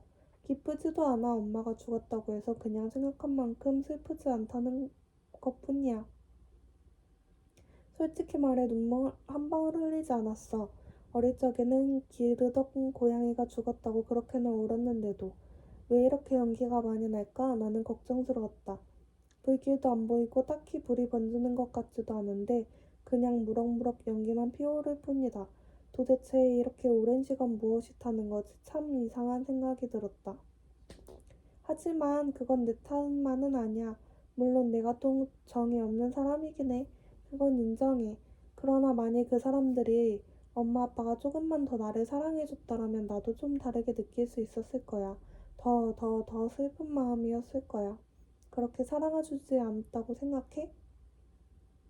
그녀는 고개를 돌려 내 얼굴을 바라보았다. 그리고 고개를 까딱했다. 충분하지 않아. 와, 아주 부족해. 중간쯤? 늘 목이 말랐어. 한 번이라도 좋으니 듬뿍 사랑받고 싶었어. 이제 됐어. 배가 터질 것 같아. 정말 잘 먹었어 할 정도로. 한 번이라도 좋아. 단 한 번만. 그렇지만 그 사람들은 단 한 번이라도 나한테 그런 사랑을 주지 않았어. 어리광을 부리면 밀쳐버리고 돈이 많이 든다고 불평만 하고 늘 그런 식이었거든. 그래서 난 생각했어. 나를 1년 내내 100% 사랑해줄 사람을 찾아내서 손에 넣고야 말겠다고. 초등학교 5학년인지 6학년인지 그때 그런 결심을 한 거야. 와, 대단하네. 나는 진심으로 감탄했다. 그래서 성과는 있었어? 참 어려운 일이야. 말을 하고 미도리는 연기를 바라보며 잠시 생각에 잠겼다. 아마도 너무 오래 기다리다 보니 엄청나게 완벽한 걸 바라게 된 것 같아. 그래서 어려워. 완벽한 사랑을? 그게 아냐. 아무리 나라도 그 정도를 바라진 않아. 내가 바라는 건 그냥 투정을 마음껏 부리는 거야. 완벽한 투정. 이를테면 지금 내가 너한테 딸기 쇼트케이크를 먹고 싶다고 해. 그러면 넌 모든 걸 내팽개치고 사러 달려가는 거야. 그리고 헉헉 숨을 헐떡이며 돌아와. 자, 미도리 딸기 쇼트케이크 하고 내밀어. 그러면 내가 이제 이딴 건 먹고 싶지도 않아 하며 그것을 창밖으로 집어 던져버려. 내가 바라는 건 바로 그런 거야. 그건 사랑하고는 아무 관계도 없는 것 같은데 난 좀 어이가 없었다. 있다니까? 네가 잘 모를 뿐이야. 여자한테는 그런 게 무지무지 소중할 때가 있거든? 딸기 쇼트케이크를 창밖으로 집어 던지는 게? 그렇다니까. 난 남자애가 이렇게 말해줬으면 좋겠어. 알았어, 미도리. 내가 잘못했어. 네가 딸기 쇼트케이크를 먹기 싫어졌다는 거 미리 알았어야 했는데 난 정말 당나귀 똥만큼 멍청하고 센스가 없어. 사과하는 의미에서 다른 걸 하나 사다 줄게. 뭐가 좋아? 초콜릿 무스 아니면 치즈케이크? 그 다음은 어떻게 되는데? 난 그만큼 더 상대를 사랑해주는 거지. 정말 이해하기 힘든 얘기인 것 같은데? 하지만 내게는 그게 사랑이야. 아무도 이해해주지 않겠지만. 그러고 나서 미도리는 내 어깨 위에서 가볍게 고개를 저었다. 어떤 사람들한테 사랑이란 그렇게 아주 사소하고 쓸데없는 데서 시작되는 거야. 그런 게 없으면 시작되지가 않아. 너처럼 생각하는 여자애는 처음 봤어. 그런 말 하는 사람이 꽤 많아. 그녀는 손톱 근처에 살갗을 어루만지며 말했다. 그렇지만 난 진짜로 그런 생각밖에 못해. 그냥 솔직하게 말했을 뿐이야. 딱히 남들하고 다른 사고방식을 가졌다고는 생각하지는 않지만 거기에 포함되고 싶지도 않아. 그렇지만 내가 솔직하게 말하면 다들 농담 아니면 연기라고 여겨. 그래서 때로는 모든 게 귀찮아져 버리긴 해. 그래서 불에 타 죽어버릴 생각을 하는 거야? 아니, 이건 그런 거하고 달라. 그냥 호기심이야. 불에 타 죽는 게? 그게 아니라 네가 어떻게 반응하는지 지켜보고 싶었어. 죽는 것 자체는 조금도 두렵지 않아. 이건 정말이야. 이렇게 연기에 휩싸여 정신을 잃고 그냥 죽어버리는 것뿐이야. 눈 깜짝할 사이에 하나도 안 무서워. 내가 여태 봐온 엄마나 다른 친척들의 죽음에 비해서. 있잖아. 우리 친척들 모두 병에 걸려 고통받다 죽었어. 아무래도 그런 혈통인 모양이야. 죽을 때까지 무지 시간이 걸려. 마지막에는 산 건지 죽은 건지도 모를 정도로. 남은 예의식이라곤 괴로움과 통증뿐이지. 미도리는 말보루를 꺼내 불을 붙였다. 내가 가장 두려운 것은 그렇게 죽어가는 거야. 천천히 죽음의 그림자가 생명의 영역으로 파고들고 문득 정신을 차려보니 아무것도 안 보이는 어둠이 깔렸고 주변 사람들도 산 사람이 아니라 죽은 사람으로 바라보는 상황. 그런 게 정말 싫어. 절대로 견딜 수 없어 난. 결국 그로부터 30분 뒤 불길은 잡혔다. 주변으로 크게 번지지도 않고 다친 사람도 없는 것 같았다. 소방차도 한 대만 남고 철수해버리고 사람들도 이런저런 잡담을 나누며 상점가를 떠났다. 교통을 통제하는 순찰차 한 대가 남아서 길가에서 비상등을 빙글빙글 돌렸다. 어디서 날아왔는지 까마귀 2마리가 전신주에 앉아 아래를 내려다보았다. 불길이 잡히자 미도리는 어쩐지 축 늘어져 보였다. 몸에서 힘을 빼고 멍하니 먼 하늘을 올려다보았다. 그러고는 거의 입을 열지 않았다. 피곤하니? 아니, 오랜만에 몸에서 힘을 다 빼봤을 뿐이야. 멍하니. 내가 미도리의 눈을 바라보자 미도리도 내 눈을 보았다.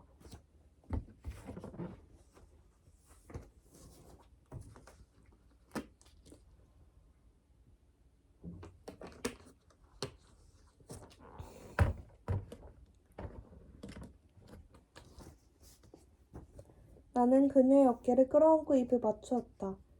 미도리는 아주 살짝 어깨를 움찔하더니 금방 몸에서 힘을 빼고 눈을 감았다.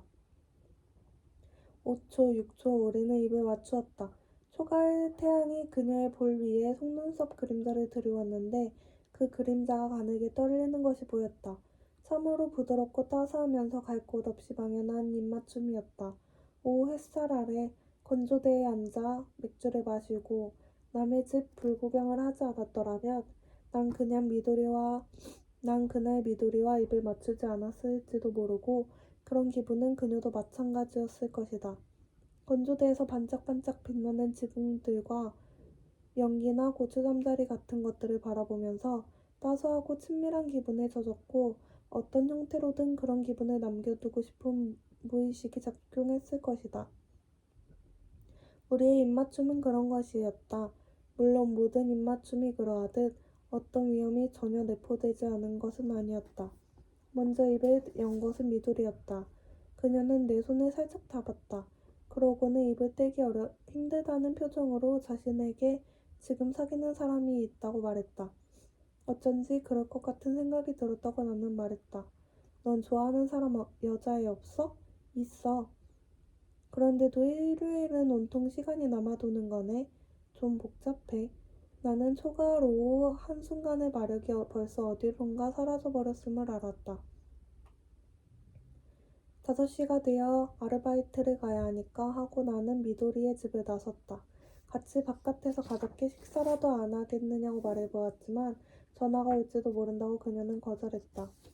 하루 종일 집에서 전화를 기다려야 하는 거 정말 싫어. 이렇게 혼자 있다 보면 몸이 조금씩 썩어가는 기분이야. 점점 썩어가다 녹아 마침내 끈적한 녹색 액체로 변했다가 땅으로 스며드는 거야. 그러고는 옷만 덩그러니 남아. 그런 느낌이 들어 하루 종일 집에만 있다 보면. 만일 또 전화를 기다려야 할 일이 있으면 같이 있어줄게. 점심에 주면. 좋아. 점심 불구경 준비해둘게. 미도리는 말했다. 다음날 영역사 2 강의에 미도리의 모습은 보이지 않았다. 수업이 끝나고 나서 혼자 학생 식당에 가 식어버리고 맛도 없는 점심을 먹고는 햇볕이 잘 드는 곳에 자리를 잡고 풍경을 바라보았다. 바로 옆에서 여학생 둘이 선 채 꽤 오래 이야기를 나누었다. 하나는 테니스 라켓을 마치 아기처럼 소중한 듯 가슴에 꼭 끌어안고 다른 하나는 책 몇 권과 레너드 번스타인의 레코드를 들었다. 둘 다 예쁜 얼굴에 정말 즐겁게 이야기를 했다. 학생회관 쪽에서 누군가가 베이스 음계 연습하는 소리가 들려왔다. 5~6명 모인 학생들이 여기저기 흩어져서 뭔가에 대해 이런저런 의견을 말하기도 하고 웃음을 터뜨리기도 했다. 주차장에는 스케이트보드를 타는 학생들도 있었다. 가죽 가방을 안 하던 교수가 스케이트보드를 피하면서 그곳을 가로질렀다. 정원에서는 헬멧을 쓴 여학생이 땅바닥에 몸을 숙이고는 미제국주의의 아시아 침략이 어쩌고저쩌고 팻말에 그런 글을 적어놓았다. 그 늘 보는 대학의 일상적인 풍경이었다. 그러나 오랜만에 그런 풍경을 바라보다가 불현듯 나는 한 가지 사실을 깨달았다. 사람들은 제각기 행복한 듯이 보였다. 그들이 정말로 행복한지 아니면 그냥 그렇게 보일지는 알 수 없었다. 그렇지만 어쨌든 9월 말 기분 좋은 한나절에 사람들은 모두 행복해 보였고 그래서 나는 평소보다 더 외로움에 젖었다. 나 혼자만 그 풍경 속에서 멀리 떨어진 것 같았다. 그렇지만 생각해보면 요 몇 년 동안 도대체 내가 어떤 풍경에 익숙할 수 있었단 말인가. 내 기억 속에서 친밀하게 다가오는 마지막 풍경은 기즈키와 둘이서 당구를 친 항구 가까운 당구장의 전경이었다. 그날 밤 기즈키는 죽어버렸고 그 이후로 나와 세계 사이에는 뭔가 삐걱대고 차가운 공기가 스며들고 말했다. 나에게 기즈키라는 사내의 존재는 과연 무엇이었던가 생각해보았다. 그러나 대답은 나오지 않았다. 내가 아는 거라곤 기즈키의 죽음으로 인해 내 젊은의 기능 일부가 완전하고도 영원히 망가져버린 것 같다는 것뿐이었다. 나는 그것을 뚜렷이 느끼고 이해할 수 있었다. 그러나 그것이 무엇을 의미하고 어떤 결과를 가져다 둘 것인지 그것은 나의 이해 범위를 넘어선 일이었다. 나는 오래도록 거기에 앉아 캔버스의 풍경과 그곳을 오가는 사람들을 바라보며 시간을 죽였다. 혹시 미도리를 만날 수 있을지도 모른다고 생각했지만 결국 그날 그녀는 모습을 보이지 않았다. 점심시간이 끝나자 나는 도서관으로 가서 독일어 예습을 했다. 그 주 토요일 오후에 나가사와가 내 방으로 찾아와 오늘 밤 놀러 가지 않겠느냐며 외박 허가를 받아놓겠다고 했다. 나는 좋다고 답했다. 요 일주일 동안 머리가 너무 복잡하고 혼란스러워 누구라도 조언이 하고 싶었다. 나는 저녁 낮에 샤워를 하고 면도를 하고 폴로 셔츠 위에 상의를 걸쳤다. 그리고 나가사와하고 식당에서 저녁을 먹고 버스를 타고 신주쿠 거리로 나섰다. 신주쿠 3번가의 인파 속에서 버스를 내려 주변을 어슬렁거리다가 늘 가는 가까운 바에 들어가 적당한 여자애들이 오기를 기다렸다. 여자애들끼리 많이 오는 것이 그 가게의 좋은 점인데 그날따라 여자애들이 도무지 우리 주변으로 다가오지 않았다. 우리는 취하지 않을 정도로 위스키 소다를 훌쩍거리면서 2시간 가까이 거기에 있었다. 부침성 좋을 것 같은 여자애 둘이 카운터 자리에 앉아 김립과 마르게리타를 시켰다. 나가사와가 재빨리 말을 걸러 갔지만 둘은 남자친구를 기다리는 중이었다. 그래도 우리는 잠시 넷이서 즐겁게 이야기를 나누었으나 기다리던 상대가 오자 둘은 그쪽으로 가버렸다. 가게를 옮기자며 나가사와는 나를 다른 바로 데리고 갔다. 조금 구석진 곳에 위치한 작은 바인데 대부분이 이미 커플을 이루어 즐겁게 떠들어댔다. 구석자리에 여자 셋이 앉은 것을 보고 우리는 그쪽으로 가서 5명이서 이야기를 나누었다. 분위기는 나쁘지 않았다. 모두가 꽤 기분이 좋았다.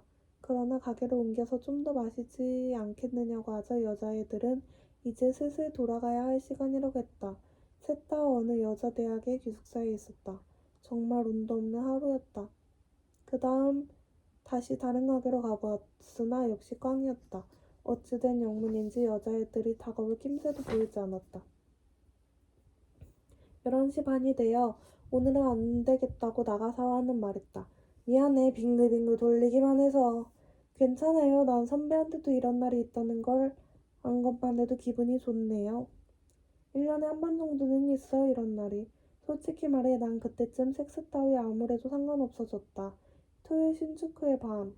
그 번화한 가운데를 3시간 반이나 어슬렁거리면서 성욕과 술기운이 마구 뒤섞인 정체모를 에너지를 바라보는 사이에 나 자신의 성욕 따위 참으로 하잘것 없다는 생각이 들었다. 이제 어떡할 것 같아 나베? 월나이트 영화라도 보러 가죠 뭐. 요즘 얼마간 영화도 못 봤으니까. 그럼 난 하스미한테 갈게. 괜찮겠어? 안 괜찮을 리 없잖아요.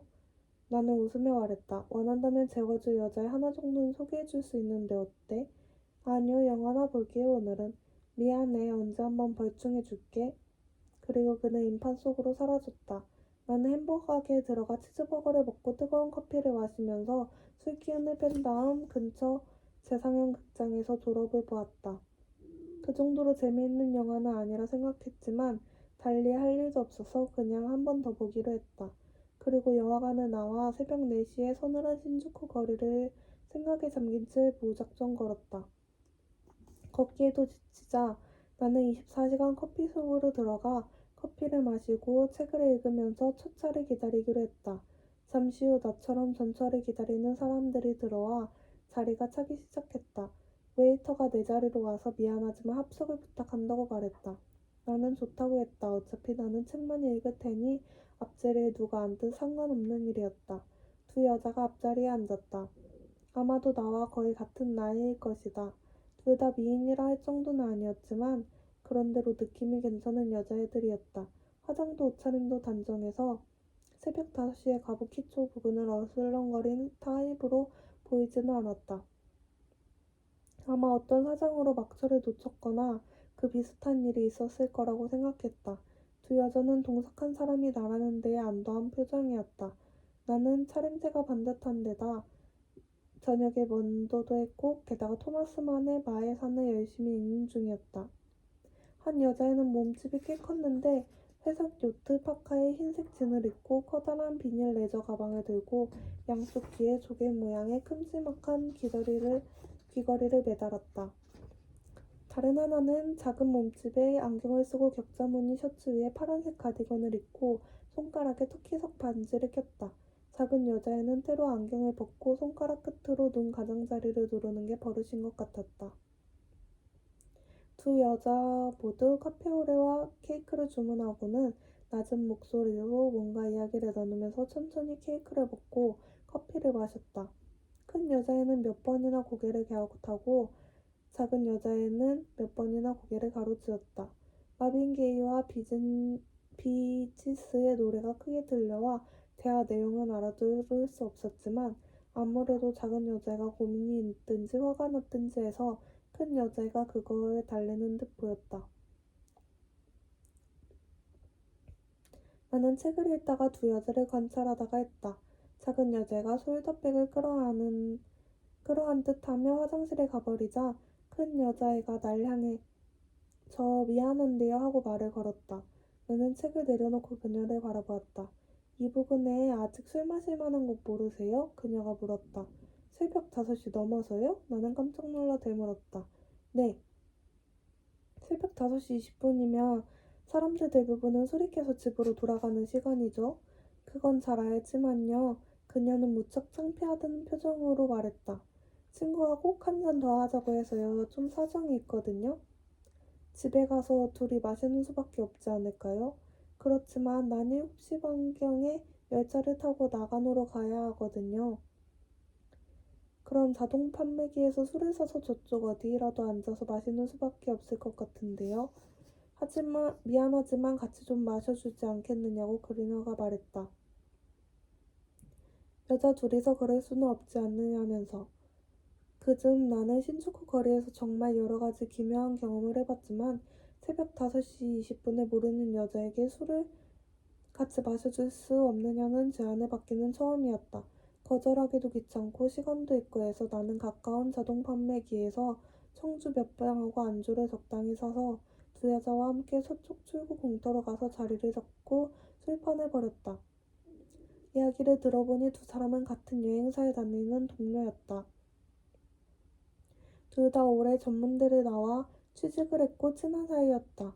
작은 여자애는 애인이 있어 1년 정도 잘 사귀었지만 최근에 그가 다른 여자와 잔다는 사실을 알고 많이 낙담하고 말았다. 그게 사연이라면 사연이었다. 큰 여자애는 오늘 오빠 결혼식이 있어서 어제 저녁에는 나가노에 도착했어야 하는데 친구와 신주쿠에서 밤을 지새우는 바람에 아침 첫 특급을 타고 나가노로 가야 할 처지였다. 그런데 어떻게 그 사람이 다른 여자하고 잔다는 걸 안 거야? 나는 작은 여자에게 물어보았다. 작은 여자애는 청주를 홀짝홀짝 마시면서 발 아래 잡초를 발바닥으로 문질러댔다. 그 사람 방문을 열었더니 눈앞에서 하고 있었으니까 알고 말고도 할 것도 없는 거잖아. 언제 이야기야 그거? 그저께 밤. 문이 안 잠겨 있었고? 왜 안 잠갔을까? 몰라, 그딴 거 내가 어떻게 알아. 그렇지만 정말 충격적인 일이잖아요. 심하죠? 이 친구 기분을 한번 생각해봐요. 사람 좋아 보이는 큰 여자애가 말했다. 뭐라 말하기 힘든 일이지만 일단 한번 만나서 이야기를 해보는 건 어떨까? 용서하느냐 마느냐가 문제이겠지만 그 다음은 내가 말했다. 아무도 내 기분 모를 거야. 작은 여자애는 계속 풀을 잡아뜯으며 내뱉듯이 말했다. 까마귀떼가 서쪽에서 날아와 오다큐 백화점 위를 날아갔다. 벌써 날은 완전히 밝았다. 셋이서 이런저런 이야기를 나누는 사이에 큰 여자애가 열차 탈 시간이 되어 우리는 남은 술을 서쪽 출구 지하에 있는 노숙자에게 주고 표를 사서 그녀를 전송했다. 그녀가 탄 열차가 시야에서 사라지자 나와 작은 여자애는 마치 약속이라도 한 듯 모텔로 들어갔다. 나도 그녀도 그렇게 자고 싶다는 생각은 없었지만 자지 않고서는 뭔지 모르게 정리가 안 될 것 같았다. 모텔에 들어가서 나는 먼저 옷을 벗고 욕조에 들어가서 대두를 대하는 기분으로 맥주를 마셨다. 여자애도 따라 들어와 둘이서 욕조에 나란히 몸을 놓인 채 말없이 맥주를 마셨다. 아무리 마셔도 취기가 돌지 않고 잠도 오지 않았다. 그녀는 피부가 매끈매끈하고 새하얗고 다리도 아주 예쁘게 뻗었다. 내가 다리가 예쁘다고 칭찬하자 살살 맞은 목소리로 고맙다고 했다. 그러나 침대에 올라가자 그녀는 완전히 다른 사람으로 바뀌어버렸다. 내 손의 움직임에 맞춰 그녀는 민감하게 반응하면서 몸을 뒤틀고 소리를 냈다. 내가 안으로 들어가자 그녀는 내 등에 손톱을 세우고 오르가즘에 가까워지자 16번이나 다른 남자의 이름을 불렀다. 나는 사정을 늦추려고 열심히 그 횟수를 세하렸다. 그리고 우리는 그대로 잠들어 버렸다. 12시 반에 눈을 떴을 때 그녀의 모습은 보이지 않았다. 편지도 메모도 없었다. 참으로 이상 야릇한 시간에 술을 마신 탓인지 머리 한쪽이 묘하게 무거운 듯한 느낌이 들었다. 나는 샤워로 잠을 쫓고 면도를 하고 벌거벗은 채 소파에 앉아 냉장고에서 주스를 하나 꺼내 마셨다. 그리고 어젯밤 일을 하나하나 되짚어 보였다. 모든 장면이 유리판을 두세 장 끼워둔 것처럼 묘하게 낯설고 비현실적으로 느껴졌지만 분명히 나에게 일어난 일들이었다. 테이블 위에는 맥주잔이 놓였고 세면대에는 칫솔이 있었다. 나는 신주쿠에서 간단히 점심을 먹은 다음 전화부스에 들어가 고바야시 미도리에게 전화를 걸어보았다. 혹시 그녀가 오늘도 전화를 기다리고 있을지 모른다고 생각해서였다. 그러나 15번이나 신호가 갔지만 아무도 전화를 받지 않았다. 20분 후에 다시 전화를 걸어보았지만 결과는 마찬가지였다. 나는 버스를 타고 기숙사로 돌아왔다. 입구 우편함에 나에게 온 속달 봉투가 있었다. 나오코에게 온 편지였다.